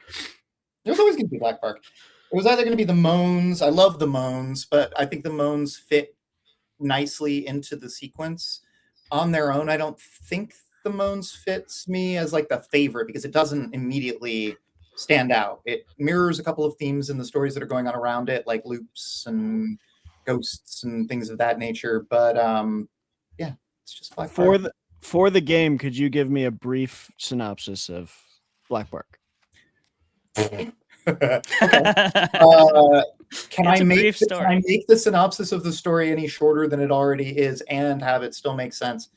I don't know if I can do that, man. Basically, 2 guys are riding away from somewhere that they were shot at. Okay. All we know is that the horses that they are riding are stolen. Okay. And there are 2 of them. One of them is bleeding badly, and it's getting to be night, and things are really weird. And then they find a cave, and the one guy isn't doing so good. And then some really, really weird shit happens. Okay. And then one guy goes out in the night, and it's really dark, and you can't find the other guy, and the other guy is gone. The other guy shows up again, and some more weird stuff happens. And then you shit your pants. Okay. It's pretty much what happens. That's basically what happens. That's what happens. You'll want to have a fresh pair on hand if you're going to do any reading after that. Joke's on you. I just freeball. That's I mean, again with the sweatpants. You know, I mean, if you shit yourself, that joke is mostly on you. Nothing I say. That's true. Joke is only going to be on one person. It's not going to be the 3 of us. And that joke is going to smell like shit. Nothing I say is actually true on this podcast. Yeah. Black Bark is also my favorite, so I'll go to a second favorite. I did actually really like Bearheart. I think it's one of the simpler stories in the collection, but I really enjoyed it. It's about a pair of parents. They have a baby coming, and she miscarriages. But before she does, they go to this shady underground clinic that claims that it can put your child's heartbeat into a teddy bear, and claims that it's really helpful for your child to sleep next to the heartbeat, to their own heartbeat, and sync up with the teddy bear, and it can be their best friend. And they go to the clinic, they get a little recording of the heartbeat, and they get it put in this shitty like Amazon teddy bear that shows up at their door. It's not nearly as nice as advertised. And then they have a miscarriage. But the mother has at least one nice consolation, which is that she can still hear the heartbeat of her baby. If that's what it is. Yeah. Really interesting corollary between that one and Black Bark too is that weirder shit gets, the guy continually tries to dispose of this cursed token, but it continually recurs without him doing anything. He even tries to destroy it, but it just keeps coming back. That links to Black Bark in that there's a story within the story that's told about a piece of Black Bark that no matter what he does, it keeps showing back up in his pocket. Keeps showing back up in his pocket. It's always in his coat pocket. So it's kind of the same. There's a parallel there. Well, and that's such a brilliant part of Black Bark as the opening story to the collection, because that story tells you what all the stories are going to be like. It goes, because he's literally telling a story in Black Bark to his friend who's just like, he's like, you want me to tell a story? His friend's like, not really. And he's like, too bad. I'm telling it anyway. And he tells it to him. The story where he tells it says, the man, the Black Bark, he tried to throw it out, but it kept showing up in his pocket. And the other guy even keeps saying, well, how did it get back into his pocket? Like, and the other guy says, that's the part that gets left out. That's the part that's not Black Bark. That's the part that Black Bark left out. Yep. So now you're talking about some phenomenon that is encapsulated within the story that is also encapsulated in the story that has the same name showing up again in a later story. It's all connected, man. It's all connected. Yeah. It's awesome. I mean, that is the part. It's like, and then, it's just like, that's the part that gets left out. And every story is like that. Like the story is in what gets left out. Then he proceeds to just be like, the bark opened its eye and looked at him. And the guy's like, what do you mean its eye? He's like, stop asking questions. I'm trying to tell a story. Bro, don't worry about it. I'm telling the story. That part gets left out too. That all gets left out. And then included later on. Jeremy, sorry, what's your story? So I am going No, wait. Leave it out. Rude. Sorry, go ahead. Hell out of here with that shit. But anyway, I think my current favorite is the titular Collapse of Horses. Short story. It's just, that one just gets me. You have this fully unreliable main characters. Like I had 3 or 4 kids. I think it could be 3. I think it's 4. I count the beds to make sure. And my house, but sometimes a bedroom isn't there. Yeah, sometimes the bedrooms, they lie. The house is changing on me, and he gets so disturbed by this house that he perceives as changing that he concocts a plan to burn the house down by taking up smoking. And so he can accidentally light a couch on fire. Yes, accidentally. He has trouble lighting the couch on fire, but he has more success with the drapes. And or so you'd think. It's depends on how you define success. Yeah, if you define success as maybe he didn't actually burn anything down at all and he's just a crazy person, then maybe it's that. Yeah, I love it. It's got the dark humor that I kind of live for.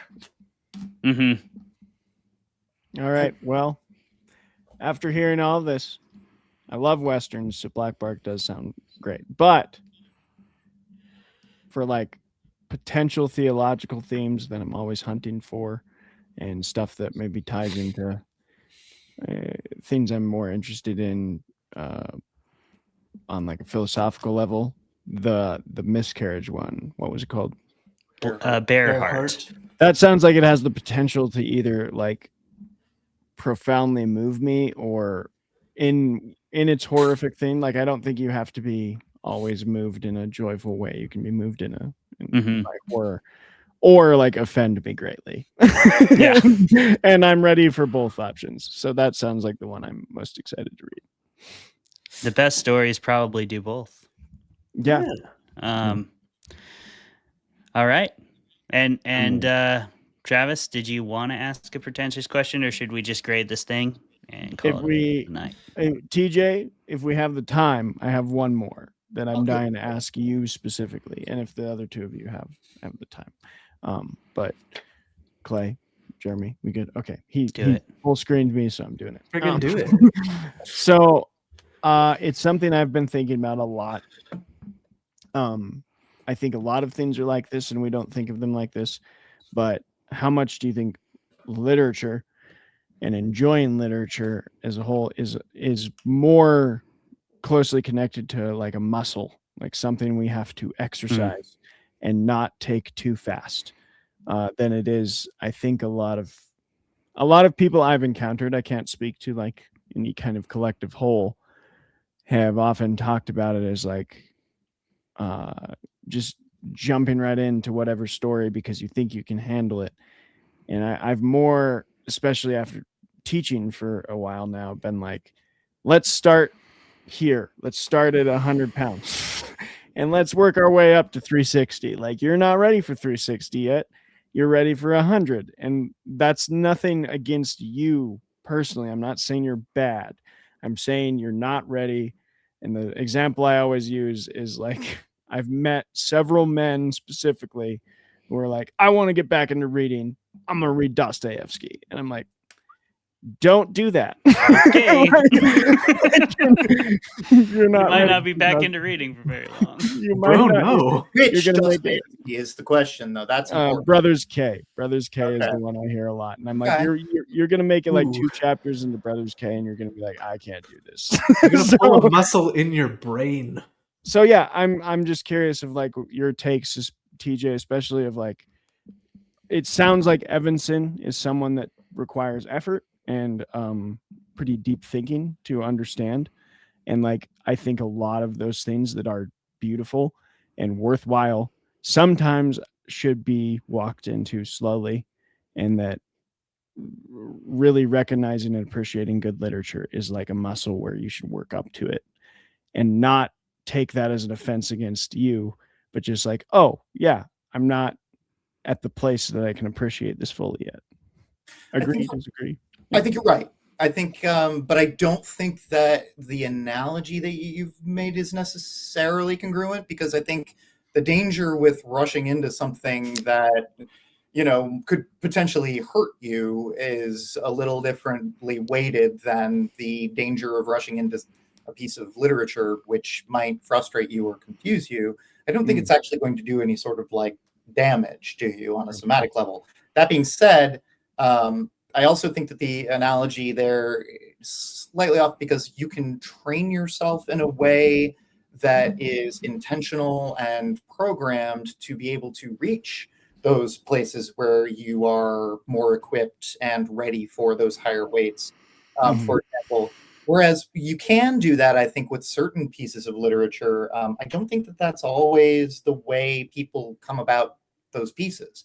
I think sometimes throwing yourself into something without being ready for it is the best way to encounter something, even if you don't feel you're ready for it.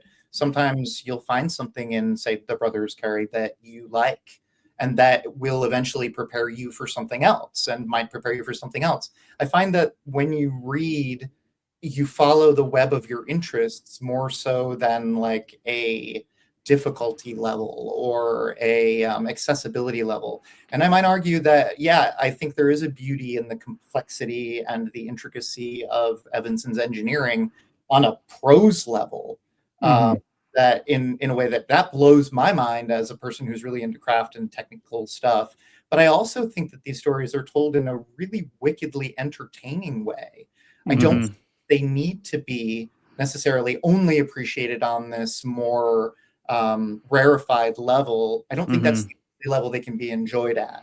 And I think that there are some pieces of fiction that I wouldn't recommend someone jump into. I wouldn't say, pick up Infinite Jest by David Foster Wallace as your first DFW. I might say, if you're interested in DFW, I might enjoy his style a little bit more, get to be more comfortable with his voice and like what he wants to say and what he's doing, and start with Brief Interviews with Hideous Men, which is a little bit more compartmentalized and easily digestible than this, huge chonker of a book with enormous endnotes. So I think it's similar, but I don't know that the analogy is necessarily completely congruent. I'm gonna push back a little. I do agree. I love what you said at the end there because it makes me think of James Joyce and like don't start with Finnegan's Wake. Don't start with Ulysses or Finnegan's Wake. Start with Dubliners. Like that's a much more comprehensible set of stories. But like the way I'll push back is like I think it's what I've noticed with teaching teens how to like trying to get them into reading, and our curriculum was like based on periods.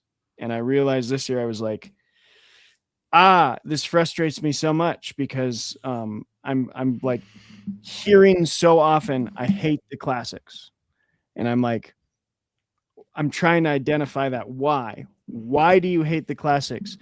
And I think a lot of it is because you're not ready for them, and we're just like pushing them on you. And so I've changed the curriculum to be like, let's wade you into these deep waters, and like hopefully by the time I put the Iliad in front of you, maybe you won't like it as a story, but you'll at least understand it and appreciate the writing. And that's all I care about is like, I'm not trying to like force, I hope you love this story. It's like, you can hate it, understand it and appreciate it, and be able to articulate to me why you hate it beyond just like, it was boring. And it's like, the Iliad is not boring. It's a 400-page battle. like, come on. So, I don't know. That's my little, that's why I use the muscle analogy, is because I do think there's a level to where, like, especially teenagers, a harm is being done of like, they'll never return. If they have a bad experience with that thing first, they're never going to come back and try it again because they're like, I've been burned and I don't want to experience that again. And I think that can be a harm. Yes, maybe it's more of a subjective harm than like actually tearing a ligament, but it's a harm in itself of like, oh yeah, I tried that in high school and I hated it. And it's like, oh, maybe when you tried it though, you just weren't ready for it, I don't know though, because I don't think it's about the classics and I don't know, I'm not a teacher, so I really don't know. But what I can speak to is my own experience of someone telling me what I should read. Someone telling me what they thought was essential. And I do understand that you have to create a curriculum. You have to come up with some sort of like plan or, rubric and metric for judging what is read and what is not read and that sort of thing. But I think if you ask any teen, I would imagine, what they thought a classic is or what a classic is defined as, the overwhelming majority of them would tell you stuff other people tell me I should read. That's old. Mm-hmm. And I don't know that should be a defining characteristic of what is a classic. I think that there are a lot of elements of classics that are easily accessible, regardless of level of consumption or period that it's in. But like you said, I think that there's a lot more to connect with on a universal level in, say, Dubliners than there is in Ulysses. Like, you're not going to give a teen Ulysses, even though everyone says to read it, because no one's going to understand any of the historical context that it was written in. But if you give them Portrait of the Artist as a Young Man, there's something that they can relate to, and you can talk about why that is so moving and why it's different from other things and why we consider it a classic. So I think it comes down to your point too, TJ, and then I swear I'll shut up, Clay. Sorry. I know you guys want to jump in. And I'll shut up. To your point, I don't think you do. Like, I've more often come to this fact of like, I don't think you do need curriculum. I think literature should be taught more like a trade. Like, I'm trying to teach people how I read. Because I love that. Like, I'm a trade. I gotta write that down. I'm the craftsman. They're my apprentices. I'm trying to teach them how I do my craft, which is reading. That's my craft. And so we've moved to like a book club curriculum where I have a list that's been approved, And I'd show them the list and I'm like, here's all the descriptions of the books. You pick one, you pick one, you pick one. Then I get to pick one. And surprise, surprise, the one I pick is like the classic. But now it's not like your teacher's telling you, it's like, hey, we're all doing this thing and I get to participate too. And it's going to be the harder one. But, that's because I'm older than you. So I think like people think you have to force a curriculum, but I've more come to this idea of like, I think that's kind of BS. And the main thing people want, generally speaking, is a choice in the matter, a say in the matter, especially when it comes to something they're going to spend time on and be expected to think about and be expected to have like deep thoughts about. I want to consume something I'm interested in if I'm going to have to put a bunch of effort into it. So I think giving them a choice in that curriculum is a wise decision, and that's what TJ is speaking to as well. We don't want to be told what to read. And I think it also goes to your point about, you come to them when you're ready for them. That's when you choose to come to them, I think, usually. Like, I'm just coming around to wanting to go back and read some stuff that I neglected to read previously in life, because I'm reading a lot more. And I'm just like, yeah, I think I'm like ready to read one of those books I was supposed to read in high school that I just never did go back to. There are several. So, I'll probably be getting around to that. I'm inspired by that. So yeah, I mean, speaking as someone who was assigned a lot of books to read in my education and read a total of 0 of those books, like you're that. Okay. He's that guy. 0. I am that guy. And you know what? I passed that class. Those classes, I should say. Spark Notes is a hell of a drug. Never used Spark Notes either. I was just raw dogging it when the teacher was like, hey, we're going to all read A Tale of Two Cities, or you're going to have to repeat this class. And I didn't do either. So nice. But anyway, I agree that, like, while I'm sure all those books I was assigned to read are good, good is not a fixed standard, especially when it comes to, like, being introduced to, like, a whole world of things, It's, I mean, you got to start with books that, there are books that are for beginners, books that are just, like, beginner friendly, and then there are some books that are as accessible to beginners as A Hornet's Nest, where the hornets have machine guns. And like, you can work your way all the way up to the machine gun hornets. And you should, because that kind of rules. And then you can like engage in fun, pretentious arguments and things, and it's so good. Yeah. And then for just the price of like $25 a month, you can have a StreamYard just like us. And you can fucking create a podcast all of your own, and hopefully really cool people like TJ will come on the show and grace you with their presence. Clay, you know what helps pay for that $25 StreamYard? Nice our transition. Our Patreon helps pay for that $25 you did it. StreamYard. Before we rate this thing, I just want to quickly plug, if you love what you're seeing, I hope you do. We have great guests like TJ on all the time. This show's really not about us. We're a bunch of goons, but people like TJ are awesome. And you could possibly ask a question directly to a person like TJ on the show. You could maybe join a Discord where there's invitations to writing groups and such like that with people like TJ and all of that jazz. We have a lot of opportunities from $5 to $50 over on our Patreon. It's down there linked in the little scroll if you're on YouTube. If not, it's patreon.com/fermentedfiction. Please help us out. We love doing this for free, but it'd be awesome to get paid. Yes, we will still do it if you pay us. Elvis slogan.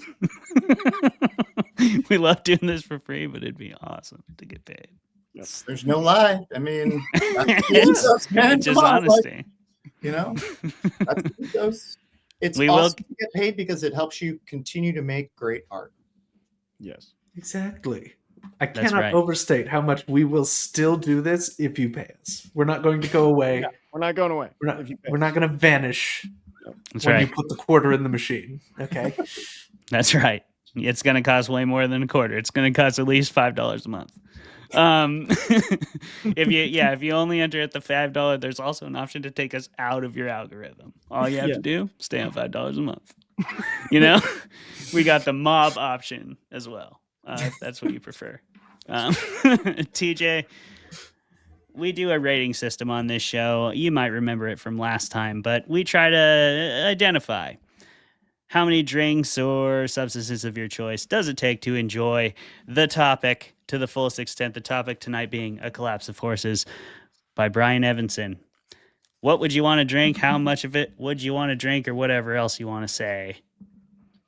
I don't think I would want to consume any kind of altering substance while encountering this book. I think that the book itself is the altering substance. All right. Sober. Jeremy? Very bold. Okay, yeah, so I'm going to go like basically the exact other way with this. So I'm going to what I'll be using as a frame of reference is the collapsed horse. So if you want to do one of those, you'll want to start with 3, okay? Because you want to or 4, or 4, 3 or 4. Maybe you'll want to count. I think you should drink a boot full of one. Count the glass. Maybe a boot. Ooh, if you've got a nice boot, that could be pretty good. What you want to do is you want to keep that level going. You want to be the unreliable POV character of your read through of this collection. Damn, that's what you want right there. That'll get you right. All right. I don't know what that is. It's like 45. Jeez Louise. I haven't read this, but I do think the point of our system is it's arbitrary and I can rate it. Absolutely. It sounds like, and we keep doing that. Clayton and I both. Here you go. Control. I got you, dog. The spotlight. It sounds to me like I'm gonna just have to enjoy one story at a time with my normal single glass of bourbon on the rocks. Classic. Slow sipper all night. That's usually how I end quite a few nights. More than I'm sounds so sophisticated. Yeah, I think I'll do that. I'll read one story a night for a week or so, 2 weeks. I don't know how many stories are in this collection. 17. Okay, for a month. One story a night for nearly a month with a glass of bourbon on the Some rock. of them are very short. Some of them are substantially shorter. I still don't know if I want. It sounds to me like I'm not gonna want to press on. Like I'm just gonna want to be I'm gonna sit with that for a bit. I'm very curious to hear what you have to say. Okay. StokerCon. It's happening. We're all going to be there, TJ. Hopefully, we're going to be hanging out. Read this book and am big. Absolute beefcake. Bourbon and sweatpants. Yes. Boom. You'll That's want the the dress sweatpants code. for a lot That's of the reasons. Thursday night dress code for sure. Thursday night dress code, bourbon and sweatpants. Nice.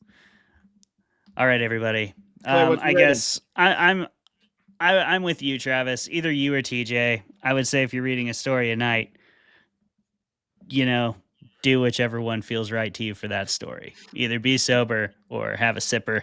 Definitely don't drink a boot full of gin old fashioned. Boot full of collapsed horse. You don't, Don't want do that. Don't do that. But I mean, you can. It's your choice. It's your choice out there. Just like it was your choice to be here. 2 people still ride or dying over here with us on YouTube. Thank you guys for being here, whoever you might be. Thank you, TJ, for showing up and delivering a fucking great debate and having a good time and staying a half hour longer in your East Coast time zone.